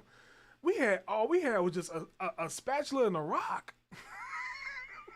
It's kind of crazy how The toys that we had back in the day wasn't expensive as the toys that there are now, but I think it depends on the retail place you go to. But geez Louise, $50 for toys that size? Absolutely not. Absolutely not. You better get you a spoon and some twisty time. Make you a toy. Shit. I put it. How do I put it? I you know me. I'm not into toys like that. I made that very, very clear. I really don't like toys. Don't get it twisted, y'all. Yeah, if y'all send us any gifts, I'm always appreciative. You like toys, but not those type of toys. Yeah, and like I'm not like I won't take them out of a box, like and I have some exceptions, right? Like I think I got a Black Panther, I've gotten things where I'm like that's cool, Yeah. but for the most part, Not a toy collector. not a toy collector. I don't have if I had no. I didn't grow up liking toys either. Yeah. I'm just like, get this piece of plastic away from me. I want the video games. Yeah, I want the video games. Fucking be 80 with no eyes. But I know what I'm about. Yeah. He knows himself. But hey, like a pop figure, I don't count as a toy. That's like a figure, like that's a little, I have a Black Panther mask. That was a cool gift. That's That's pretty dope. Yeah. there's I can see that. things I like, Right. It has to be really. but it has to be like something I can put on a shelf. Yeah. Be like, that's cool. Yeah. I'm not gonna fill my house with 85 of them. Hint. Yeah, I mean, yeah. Sammy likes toys. He got to fill his house with them. That's his thing. I ain't gonna. Why you make me look like a man? That's his thing. I ain't gonna hate on anybody's thing. It's just not my thing. But that doll was cool, and I'm so happy that they That is a very awesome doll. Okay. the next one up was. Let's go ahead and talk about this one. Actors, black actors, and yes, we've heard this from a variety of different black actors. Some I like, some you don't, and but Mr. And I'm gonna butcher his name, Jamon Hansu. As mentioned. Oh yeah. So Systemic racism impacted his acting career. I'm still struggling financially to make a living. And I said, Wait. The real question is, do you believe him? do I believe he's Do struggling? you believe he's struggling? This man has been in countless movies that we are aware of. Do you think that this man is struggling? Do you believe that sentiment or share that sentiment? Let me say, there's a layered answer to this, and I thought this was a good subject. This is one I'm actually upset Tommy isn't here for, but I gotta do a show. So, but okay, so I think this is a layered answer. I'm 100% convinced that this was the case when he first started acting. No, and don't get twisted. I think like when he first started acting, I am 100% certain that he was, and honestly, up until the 2000s, I'm 100% certain that he was probably put into positions where he was just able to make ends meet and figure it out. Right. Fair. And then once he got that elevated role, he's getting some more paychecks. I also 100% believe that he was probably, and maybe to this day, is getting paychecks that undercut his value. Fair. What I don't believe is that with this current run of movies, he's financially struggling is the key word here. Yeah. If he said, systemic racism has impacted the amount of income that I can make from these properties, a la Taraji P. Henson, similar to that situation. Yeah, to what is it? Monique. Like, you know, a lot of stop. Monique, like, there's a lot of even Cat Williams said that. I will also say, and this is no hate, no tea, no shade. I think there's got to be someone who's like, you know, like there's got to be some financial like literacy and education of how to diversify your income so you're never struggling. Like, there's got to be someone to put these people on game. If I'm not mistaken, I think NBA players go through a course where they are taught how to manage their money. Even if they're not, I do believe there are people that are like former NBA players that tell them how to invest your money. But it's just hard for me to believe. And this is where I say, I feel for him, but I also, this is rich people problems, in my opinion. You're not financially struggling. His net worth, if I'm not mistaken, from what I looked up, was like $10 to $14 million. You have money. Now, could you have made more money? Absolutely. But to say that you're financially struggling, I don't think that's the right two words to use. That's what I meant. Like, it's not the right words I would use in this perspective, right? Because financially struggling is, his net worth is $2 million.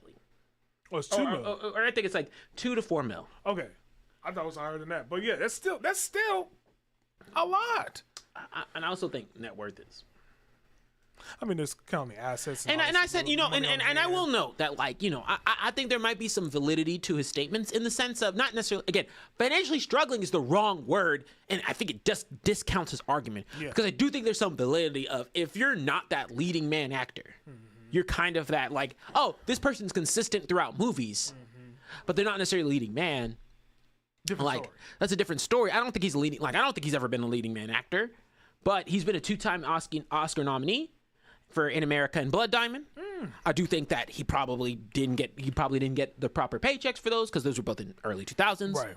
But I get it's real hard. Like, again, there's an argument that I think he could make here. I think, and I don't like he used systemic racism to say he's financially struggling. I think it's systemic racism to say he's been discounted from opportunities, and he's been discounted from, like, the maximum amount of wealth he can accrue.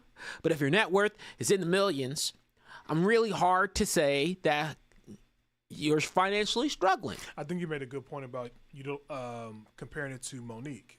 When Monique was trying to get that contract with Netflix.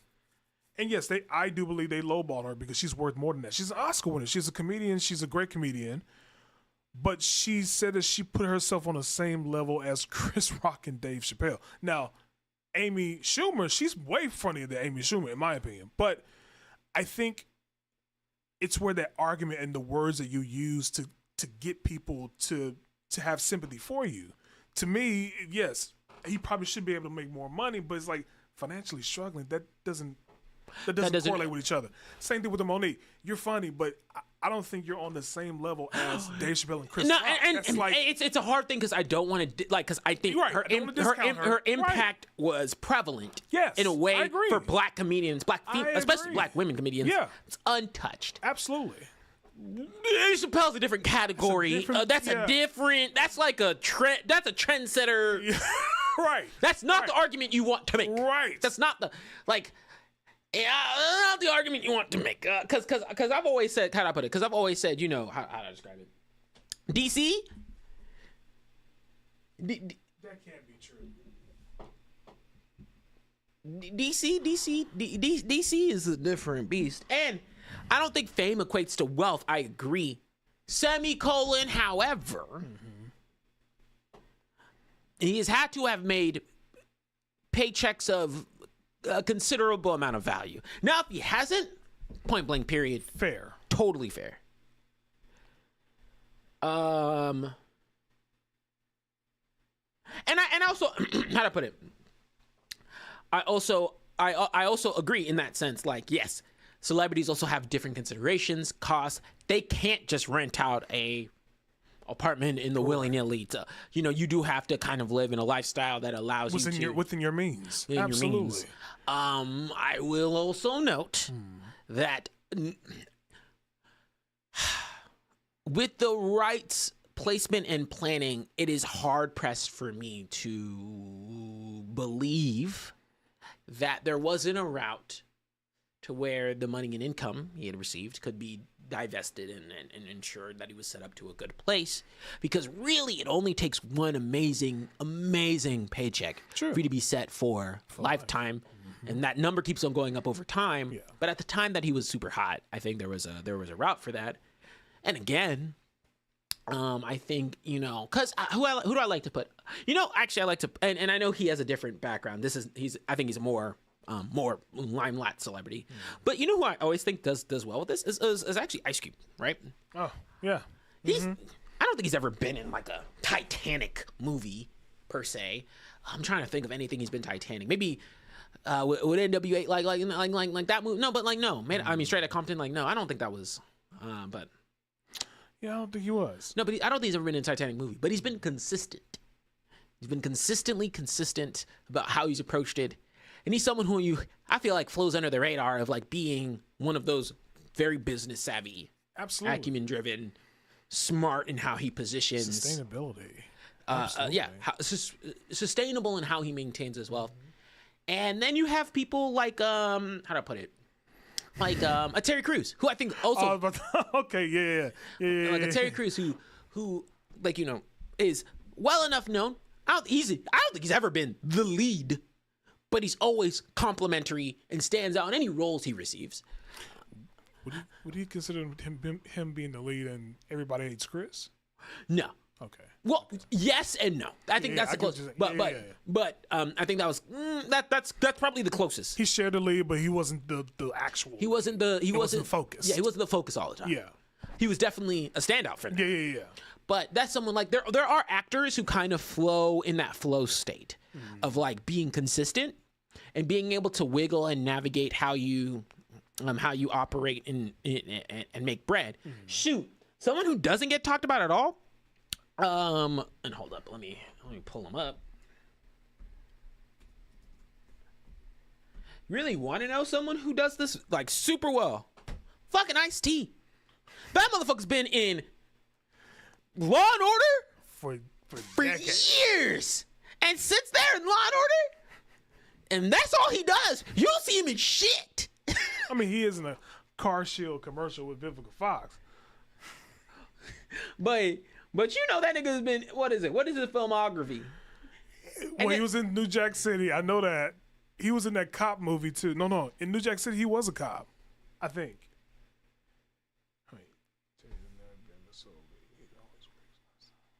And that's what I'm saying. Like, right. I feel like there is a level of, there's actors who hustle. Yeah, that's what I'm saying. Ice-T, pretty much his IMDb lately. Ice-T got TV money, and yeah, no, and that's what I'm saying. But to your point, Serenity, if you're an actor, and when I look at look, I could literally show you Ice-T's filmography. I've never seen any of these things, to be honest. Nah, never. 30 Rock. I don't know, man. I remember Ice and Coco. That I do remember. But what? Bro, he's been going. Lilo and Stitch. I'm just kidding. Bro, you have me actually. You about to sit there. He's in Rick and Morty. He's in Rewind the 90s. And he's in Law and Order. And Law and Order check has been his longest one. I want to see how long he's been on Law and Order. Wasn't he off Law and Order and then came back? Nah, motherfucker has been there. Main cast since season 2, since 2000. He's been checking. 24 years he's been. And let me not hate. Consistent checks. And let me not hate. Because I'm gonna pull up the. And it could be a case. It could totally be a case of fit. But you know, this ain't a small list of films here. Oh, sorry. This ain't a small list of films here, right? You know, we've got quite a few films that he's been a part of and been in relation to. And you know, there's been a few TV shows he's been in relation to too. Hey, shoot, he was in What If, so he got he got a Marvel check. Who was in What If? Oh my gosh, G-Man. So he's in What If. He's speaking. And he was the voice of T'Challa in, you know, in an animated series. But you know. But yeah, I'm actually kind of with you, Serenity. I feel like there is a level of, like, the actors who make it are them hustle actors. And if you're in that between like, you're not a Denzel, right? If you're a Denzel, you can just thrive off of showing the fuck up, Right. getting a check, and showing the fuck out. Mm-hmm. If you don't have the Ice-T laundry list, which, to be honest, I'm more than certain Ice-T could thrive with just on Law & Order SVU, alone, to be honest. I mean, he's been doing it Well, for years. Look at this list. For someone who I don't see ever, to be honest, and yes, he's also a rapper, so it's a little different. Okay. He's stop it. You know, he had rapping in his pedigree. Yeah, I remember. I know. But for someone who's a rapper, but he has everything. Shoot. Like fucking, I didn't even pull him up. Let me pull up Ice Cube's acumens. Ice Cube. What the Ice Cube act at? You can't even think about it. Friday. Are We There Yet? Barbershop. But then he was in another movie too with I think it was Lawrence Fishburne. I think so. Wait, pull it up. Yeah, he's Boys in the Hood. Higher Learning, Boys in the Hood. There we go. Oh, he was in it. Go up. Oh, he was in TMNT. He was Superfly. That's cool. Go back up again. 21 Jump Street. Torque. Oh my God. But you see, Ice Cube is not in a bunch of shit. Television. I mean, yeah, he's Not- more of a producer than he is. Yeah, but he's a producer. Yeah. He's got business. He's kind of like that type. That nigga made lottery ticket. How dare he? I know. I gotta cash that on a Monday. Yeah. Bro, that's not how it works. Fun fact. There doesn't have to be an adventure. Not you remembering the lines. It's called starring. But that's what I'm saying. Like, I don't want to, like I said, I don't want to assume anything, right? But if you're using systemic racism to say, like that makes you sound a little pretentious in the way that you're approaching the subject matter, because ultimately, you got to hustle as an actor every day, every time you can, because you're making your market known. And then you have those big time actors who, shit, you just got to get one. You just got to get that one pop off, and they kind of manipulate that and take that to the bat. Not every, like, how do I put it? There are, and don't get twisted, I do think there's more white actors that can thrive on just getting a check alone. Oh, yeah. I think there's more that are in the market of that way. Halle Berry, Serenity. I would consider Halle Berry in that same spiel as well too. Because she didn't. I mean, before she did Monsters Ball, she was in Boomerang. I know that, but she did like some low budget movies too before she made it big and won the Oscar. And actually, yeah, you think about Ryan Reynolds. Ryan Reynolds was in Green Lantern and owns that shit. And that was bad. And it was bad. It was bad. It was bad. It's very bad. And he just started getting his thing, and he's now fucking. And you know what? Actually, fun fact: Ryan Reynolds super smart with how he invests his money. He is fucking aviation gen. Just to, you know, mint. Mans knows what to do. Yeah. There's so many smart ways, and that's what I say. There's so many smart ways. Like, I think that's the delta for a good actor and a struggling actor. Is I think that level up of, and because if there was a shortage of roles, which I think there's also a case, right? Like, you have to market yourself, but you don't think I'm gonna be on Cartoon Network voicing what I can on the same page as I'm voicing in the big time actors? Yeah. Like, I'm using my name and slinging that around. The Rock, that's really what did it. Fucking from the WWE to just being in trash to to being a producer now. being a producer to being the whole nine. And the worst part is he like one of his best movies gets slept on, Pain and Gain. Fantastic. Fantastic movie. But that's because he wasn't the lead. He wasn't the lead. He was a Terry Crews, and everybody hates Chris. He no, don't do that. I like Terry Crews. But Terry Crews did, but people forget Terry Crews was in Brooklyn Nine-Nine. Yeah, he long was time, good. He was good. long running series. Yeah, you got to get your because I've said that before. To be honest, I would want to have a few really big time movies. I want to be that syndication nigga. I want to be on that. I want to be that weekly. No Terrence Howard shit. Yeah, I want that How I Met Your Mother. Fucking, I want because you want to know what happens on those shows. By the end of those show runs, fucking pretty sure Neil Patrick Harris was making buku money per episode. Yeah, that's life-changing money per episode, not including royalties. Once you make a syndicate, that's pretty much you're set. You're set. If it's a good Get to syndicate, 5 seasons, you're done. Fucking what is it? One of the Wayne's kids was on New Girl. Syndication. Set. Wayne's Jr. Syndication. Yeah. That's what I'm saying. Fucking put me on Always Sunny and see what happened. Oh, he said. Bro, everybody hates Chris. He's only like it's syndication. Syndication. Now I'm telling you, you have scenarios where you can just be a straight actor, but fucking oh my gosh. Paperboy. You talking about Tyree? You talking about the one that was in Internals, or are you talking about one Internals? Internals? Yeah. I know you're talking about Brian Tyree. Yeah, Brian.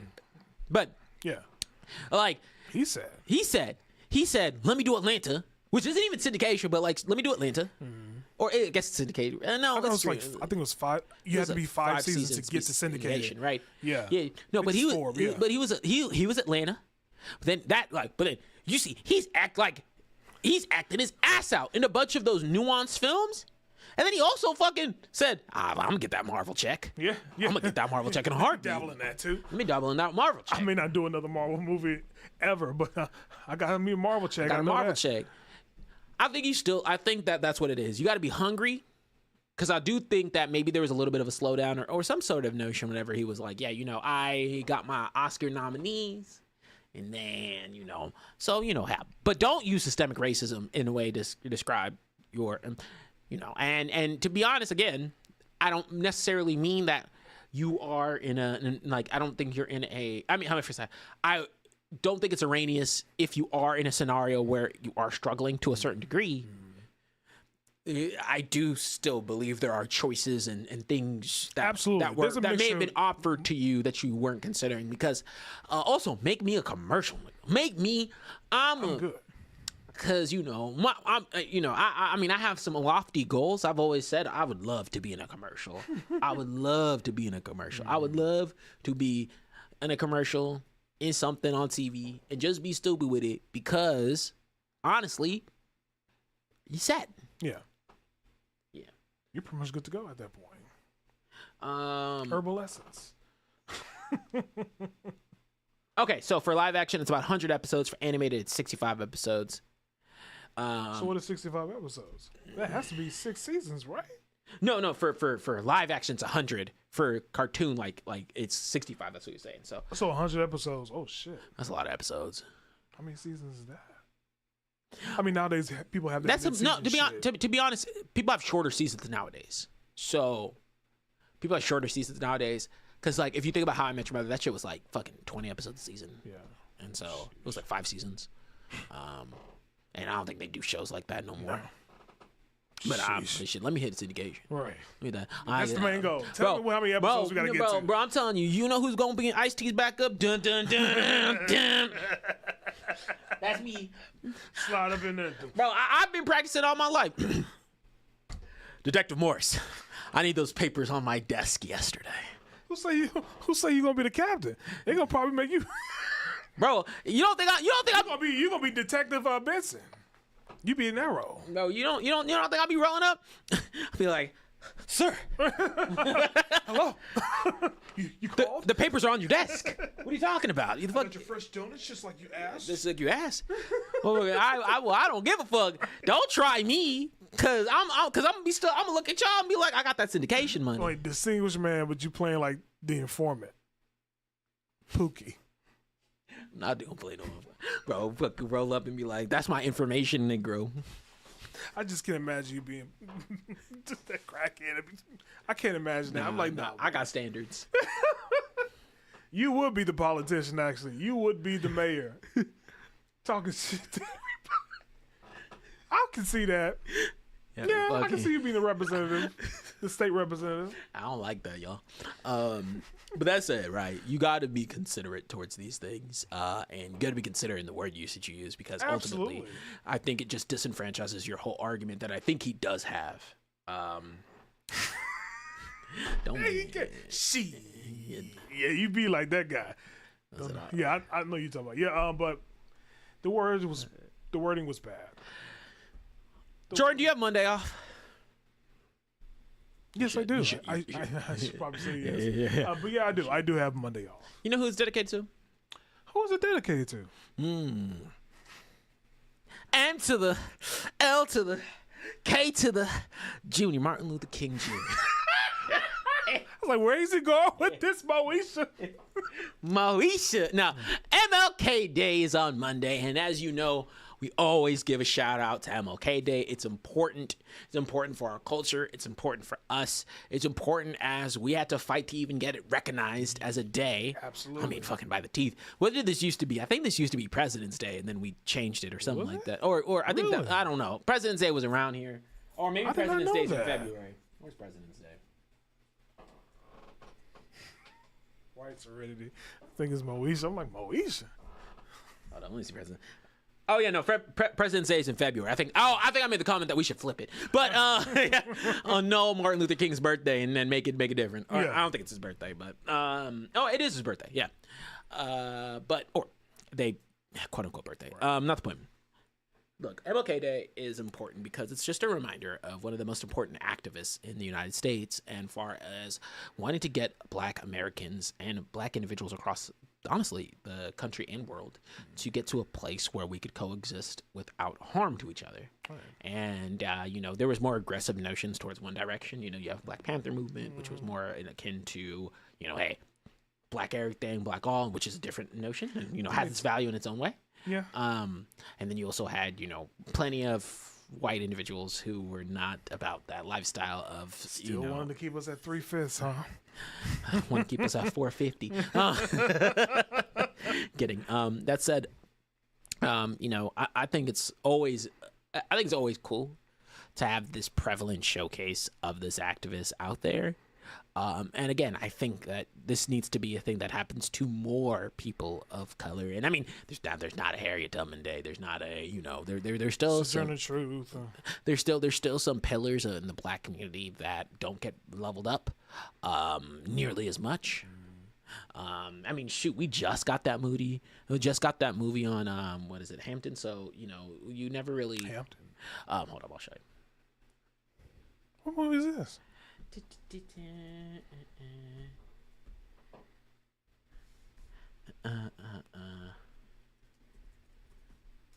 You never watched Judas and the Black Messiah? Oh, that movie. I was like, Fred who? Hampton. Oh. I was like, Hampton? Yeah. Oh, Fred Hampton. Yeah. Fred Hampton. Yeah. So we just got in 2021 was just the prevalence of Fred Hampton and what that meant and all of that kind of info and that impact. So there's still Black heroes that aren't being showcased. We just had one recently. The 6888 from Tyler Perry about the women who help distribute the mail to soldiers and their loved ones. I've seen it. It's all right, but it's a good story to hear about those women actually helping that out and tough terrains and tough situations, but they were able to get the job done. So yeah, it's an interesting story that I've never heard of before. And I think that it's just a matter of making sure that we celebrate and expound on our successes and our wins of what we do well and making sure that this day never gets forgotten and what it's important about. And so make sure I always like to give a call out, make sure you recommend any books, any reading, especially I like how it's kind of like to me it's kind of like the bridge into getting into the Black History Month thought process. I'm like, oh yeah, MLK Day means Black History Month's close, which means I got to get on my P's and Q's, and we do have some exciting things. I promise you look at me in the eyes. I promise it's going to be one of the best Black History Month experiences you've ever seen coming out of the Blaxcellence show. I don't care if I have to kick and scream and drag Tommy in here. He's gonna be here for all the episodes because we got 2. Don't worry. How many episodes we got? I said 2 Oh, you said 2. Okay. in February. Yeah, 2 in February. So none outlandish. Don't worry. So every day, get to work. Get to work. But I would be remiss if I didn't call out the most important thing about MLK Day. And I bring this up every year. Besides having a day off?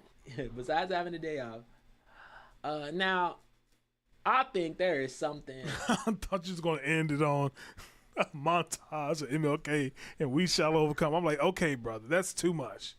Okay. If you don't spend some time, if you don't make it your yearly tradition to get a second to go and partake in a little to video. Our Friend Martin, an exciting full-length animated adventure about 12-year-old Miles and his best friend Randy, who journey back through time and meet Martin Luther King Jr. during various stages of his life. Whoa, Randy, this is major magic time. We're actually in the past. Featuring an all-star cast, original music and songs, and actual historical footage of Dr. King. I have a dream. Our Friend Martin, an entertaining and inspiring tale for the whole family. And all we need is a dream and the courage to make it happen. Coming exclusively to video from CBS 5. If you don't watch Our Friend Martin, I can't. That's just an episode of Static Shock. Nah, bro, it's my. Don't you do Remember that? that racist episode? Nah, bro. Wait, tell me, is that all? Is this the movie's on YouTube somewhere? Yeah, it's on YouTube somewhere. It is? Yeah, you Okay. can watch it on YouTube. I might watch Oh, you've never seen it? No. Hell no. No, bro. First of all, Our Friend Martin's fantastic. It's a good movie. It warms the soul. I'm not kidding. It's actually a good movie. I enjoy it. The only cartoon I remember watching that was similar to this was called Whitewash, but that's it. But I've never seen this show. I've never seen this It's movie. an hour, so it's not something super long. Yeah. You can I'll knock be this up. out. Yeah. Now you watch it, you gonna feel inspired. Now they do have some stereotypes in there. I mean, because if you saw, they had the white friend, they have a very Hispanic friend, and they have, it's JJ. it's a lady. Did they give him an accent? It's a lady. did they figure it out? You'll just have to see Okay. for yourself. Boy, You'll just have to see for yourself. let me find this But on I actually do find it a very joy-filled movie. Serenity, let's watch it together. You watch it and I watch it, and the next time that I'm on this show and we talk about it, let's discuss. Yeah, Let's do that. you can carve out a little hour to warm your spirits. I love Our Friend Martin. All right, I used to watch it. You said that in the chat. I was like, Martin from that Martin? Yeah, Our Friend Martin. Our other friend Martin? It's just a montage of Martin. Why would he talk about that on MLK Day? Okay, friend. Yeah, what if MLK Day was just a Trojan horse to celebrate the Martins in your life? Exactly. Make sure you celebrate them at all times. So, I had a question. Here you go. Yeah. Oh, this is it right here? Yeah. Oh, wait, who's in it? Let me see who's in it. Oh, wait. I know who that is. Angela Bassett. You got it? I know who that is. Yeah, of course. Not tracking. Danny Glover. Okay. Okay. Yeah, you thought I was joking. You thought I was joking. Really? I don't know who Dexter is. Yeah. Young Yolanda King, yes. Robert Ricard, my cousin Skeeter, Susan Sarandon. This is a lineup. John, what? Yeah, you thought What? you thought this was a joke. You thought this was a joke. What? Okay. You sold me. You thought this was a joke. So who plays Martin? Jaleel White? You'll have to see for yourself. Now hold, they got that Mexican friend. I ain't seen that one. You have to. Came out in '99. I was in high school, so yeah, I see. Damn, wait, Serenity, how old are you? Came out in '99. I was in high school, so yeah, I see why my teachers. Watch it this weekend. All right, Serenity. Yeah, but it's a bet. But it's not like you know. And we on grown away. Okay, Serenity, I see you. What you want? Nothing. I was like, I was surprised you didn't know. No, I didn't know. Oh yeah, no. So, why do you Serenity, think Serenity has so much? How does it? So much power to keep us in check. I thought he was. I thought he was a young man. You think That's anyone really could smart. You think anyone could just keep us in check like that? You see some of the way Serenity's talk to me? I call Serenity a young Serenity's man. the first smart. person. Serenity's first person to put us on game and the first person to correct us properly. And I'll be like, yeah, you're right. Shout out to Think you. anyone could just talk shit to us? No. Maybe No, I actually, need- everyone can talk shit to us. Maybe I need But to course go correct to me? No, I'm not. Yeah. Yeah, that's what I'll be telling you. I'm on. I said, I'll be like, nah. Haven't you seen the way I respond to some of these chats? But when I see Serenity time, I'm like, nah, you're right. Yeah. Come on, Serenity. I see. Because I got to respect game. Unk. Okay, but I will be watching that. The question I had was, how do you think MLK would fare today? How do you think MLK would fare today if he was alive? How do you think he would do today? That's a very loaded question, and you know what you're doing. No, I am not. Okay, so I think I think the world today isn't the type to be susceptible to those kinds of things anymore. I think they are. I disagree. Go ahead. No, what I mean by that is, I don't think. Let me phrase it. I'm not pessimistic enough to where I say the world won't benefit from individuals who are all about the bonding of individuals and building a bridge. And I think I would think those words would be weaponized way more than, because I think MLK actually falls into a camp that's kind of unique, where I think people try and use it and manipulate it into some ways. But honestly, I don't think his language and vernacular is weaponized. But I definitely think that it would be leveraged for agenda pushing from a variety of different classes of people that don't necessarily understand the meaning behind the words. That said, I think he'd have a platform for sure. I agree. I think he'd thrive. In the sense, and now here's the context. If he were like MLK of that time today, that's what I mean. If MLK was still around from like just living through that time period, I don't even think, is that possible? I don't know how old he would be. I don't think that's possible. Be probably in his 90s, would he not? Hold up.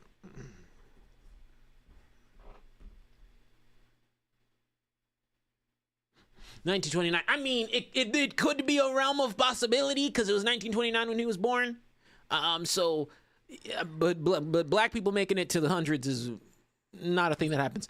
So we don't really make it that high. But I think if he were still around through some of the later time periods of the 2000s and the early 20s, where I think that's more realistic, I still like I said, I think he again, if we're taking him out of that time period and putting him like, hey, an MLK like person. Like never existed, and he came today. I think he'd thrive in that way. I also think he'd have plenty of knowledge to share up until the point in which he was supposed to pass away. Yeah, I can see that. I can also see him being an independent. I think that he will probably ruffle feathers on both sides, because his language was not just tailored towards one specific group. No. Yeah, I think if he were allowed today, yeah, I would see him as an independent more than anything. I don't think he'd be. I don't think he'd represent any particular one way or the other. I also think, to the point that people have mentioned, there's a whole Boondocks episode that I think aligns to exactly what this is like. Everything. I agree. 100%. I'm going to Canada. He'd be in Canada right now. Y'all saw that.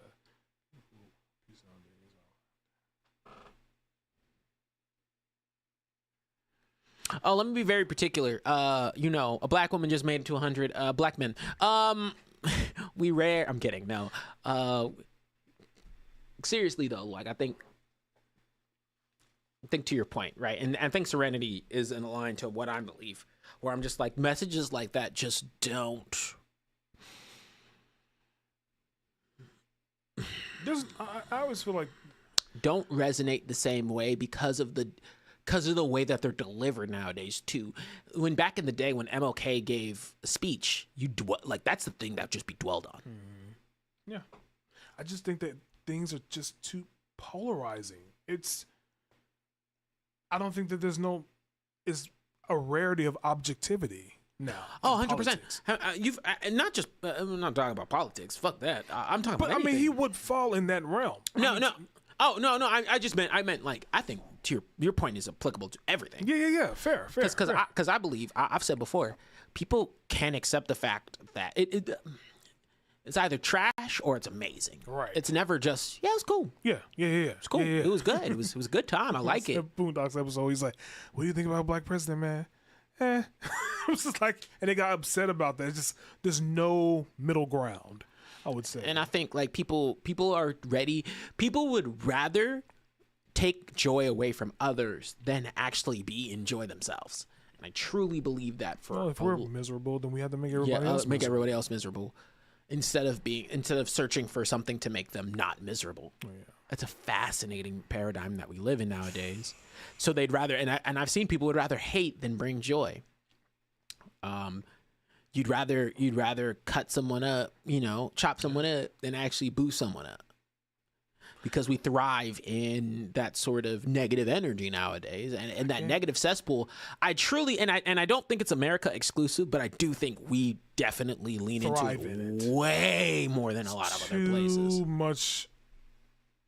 Too much highlighted on it. But I also will say that I think that he will be trashed by both sides, and I also think he will be praised by both sides. But it depends on the generation, right? I think the older generation will praise him no matter what. Maybe they disagree with him, of course, but that older generation is a agree to disagree, but hey, I'm gonna get a beer with you afterwards. That type of conversation. Somewhere, yeah. But I think the younger generation, I do think MLK is one of those people who has been pretty consistently like, no one touches him, in the sense of like, because of just some of the notions. But continue. Yeah, no. I think the closest person to that was Malcolm X after he came back from Mecca. He was more of a. He had more of a Martin Luther King type energy. Before he was just hostile. He was like, I'll fight anybody for. The one thing that used to get me upset, and this was during the George Floyd riots, and it's not going to be anything controversial, but it would annoy the hell out of me. So when Dan Rather, I think it was Dan Rather, that interviewed MLK, and he asked him upon the riots, and I've seen everybody on either Facebook or Instagram would try to justify rioting, like destroying their own community. And they would use his quote in doing so. They would say, well, rioting is the voice of the unheard, et cetera, et cetera. But they never quote the part where how he feels about the rioting. He thought it was not productive, but they never quoted that. And I always get frustrating how we pick and choose which quotes we use to justify our arguments. I mean, haven't you ever heard anyone who uses the Bible? Yeah. It's pick and choose. Wait, small thing, real quick. As a religious person, yeah. On that topic, and you're good. Cutting for time. There's this movie called Heretic. And the guy, Hugh Grant, there's these two Mormon young ladies, and they're trying to convert him to the religion. And they get to the end of the film, and the young lady figures out that the reason why he's doing all of this is because he's trying to show them that religion is just man trying to control. And initially, I didn't even think about it that way. But then if you go back in history, you think about Jim Jones, right? You think of Waco. You think of those cults, in that cult that was in Oregon somewhere. And I've seen some shows where it's like that, where people manipulate religion in order for them to control other people. Yes. And I just never thought about, was religion created just to have control? Different topic, deeper, whatever the case may be. But yeah, I just thought that was an interesting thing. But yeah, going back to the MLK about the riot quote, it just annoys the fuck out of me that people always pick and choose which quote they want to use about that damn riot. Well, because I mean, I think that to your point, religion, politics, honestly, there's a lot like these are leverages, like, because there's a separation of church and state. But honestly, the methodology of how, like, how people are so fervent over certain political terms and groups is similar to how people are fervent over their churches. It's very fascinating kind of mental state where it's like, yeah, you're controlled by somebody. Even if you could say, oh, I'm not a religious person, but I'm a super political person, you're controlled by your politics. To your point, right? We pick and choose the quotations of how you relate to these things and don't apply into a whole blanket statement. And to that point, right? You know, I mean, it's a very fascinating thing to because, you know, with rioting, right, where I'm like, yes, I actually think there is a case for rioting. It's a very niche case. it's a destroying your own communities. I don't think that's because it's already a struggle to build those things back up. Right. And to that point, I think there are other progressive steps of how we can approach some. But I also think that was, to be honest, I also think there was a worldly endeavor happening at the time to make pent up energy lead down that path. That was just a contributing factor as well. But ultimately, to be real, it's upsetting to see how easily people can be played and try and play others. Yeah. And to the point, like, even when people quote, and this is why it's important for days like this where you're like having MLK days, because you learn more about him. And you actually, and you should take the time to, if you're going to quote somebody, you should take the time to read exactly their methodologies and their feelings behind it. But yeah, to Serenity's point, Charlie Kirk being one of them, but to Serenity's point, they try to come after him because, of course, MLK, as the activist that he was a womanizer. He was. He cheated on Coretta a couple of times. But some people use that as a way to discredit him because he was what? Imperfect. So I don't understand that. Two wrongs don't make a right. Right. But I mean, how to put it, and one wrong doesn't inherently. There are, how to put it. There are there are a couple of layers here. There is inquisitive, like, integral rules and laws that truly, I'm like, you cannot come back from. You're just like, you're discredited. I'm someone who's 100, like you've heard me say it on the show. I've never cheated, never had any interest. If I wanted to cheat, I'd leave. Semicolon. However, if you do that, that doesn't necessarily mean that what you offer and what you bring to the table is inherently bad. That's a fine balance. It's a fine balance for how you approach these things. No one's truly perfect. I know I can say that I'm not for cheating, and I'm not a perfect person. Speak for yourself. Yeah, I like my vices. I'm not exactly the nicest person all the time. But ultimately, right, yeah. like, hey, like, you're going to have your pros, you're going to have your cons. No one's perfect. And you just have to value what they bring to the table. Absolutely. And also, I've said it before. If someone's with someone who's cheated, let them go. No, because, you know, and I know in the past, that was a little bit of a different thing. Nowadays, I think a lot more women have a lot more autonomy. Therefore, they're able, women are equipped with a lot more autonomy. Therefore, they're able to navigate that situation. Just like, you know, I think it was way more okay for men to cheat. And now I think just everybody who doesn't, But to that point, right? I think once you've accepted, I've said this before. Once somebody has accepted a cheater bag, that's on them. That's their battle to It's fight. prerogative. Right? That's their own prerogative. They've chosen that route, and it's not your place to kind of have. You could not like someone, but it's not your place to try and slander them at that point in time. And to that point though, and to your point, Mac, like I get it, like, and again, I didn't come out here and implicitly say that I was like against 100, like I was against people doing what they did. I just said that while I'm not for that sort of action and that motivation, I'm not going to sit there and take away people's autonomy to have that choice. Yeah.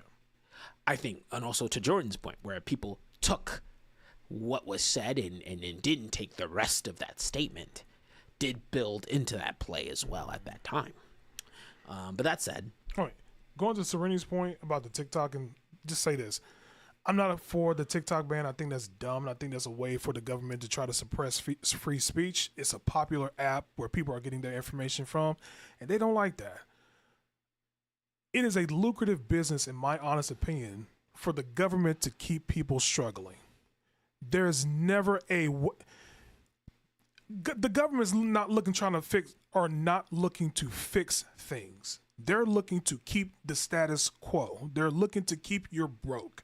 So yes, the TikTok situation, which, yeah, I'm not a big fan of TikTok. I just not, but I get why people would not want that ban. And I'm saying, wait, that bread no dumbass shit. Anyways, it's no time out. That's the funniest byproduct. Yes. Where it's like, hey, we wanted to ban for, and I had this conversation. If anyone ever wants to really get into privacy concerns, feel free to talk to me. But I've had that consideration where I'm like, it's funny how they tried to block the app because they were quote unquote protecting your privacy, and people went immediately to an app that was even more leaned in to the country that they're trying to prevent and be considerate of your privacy for.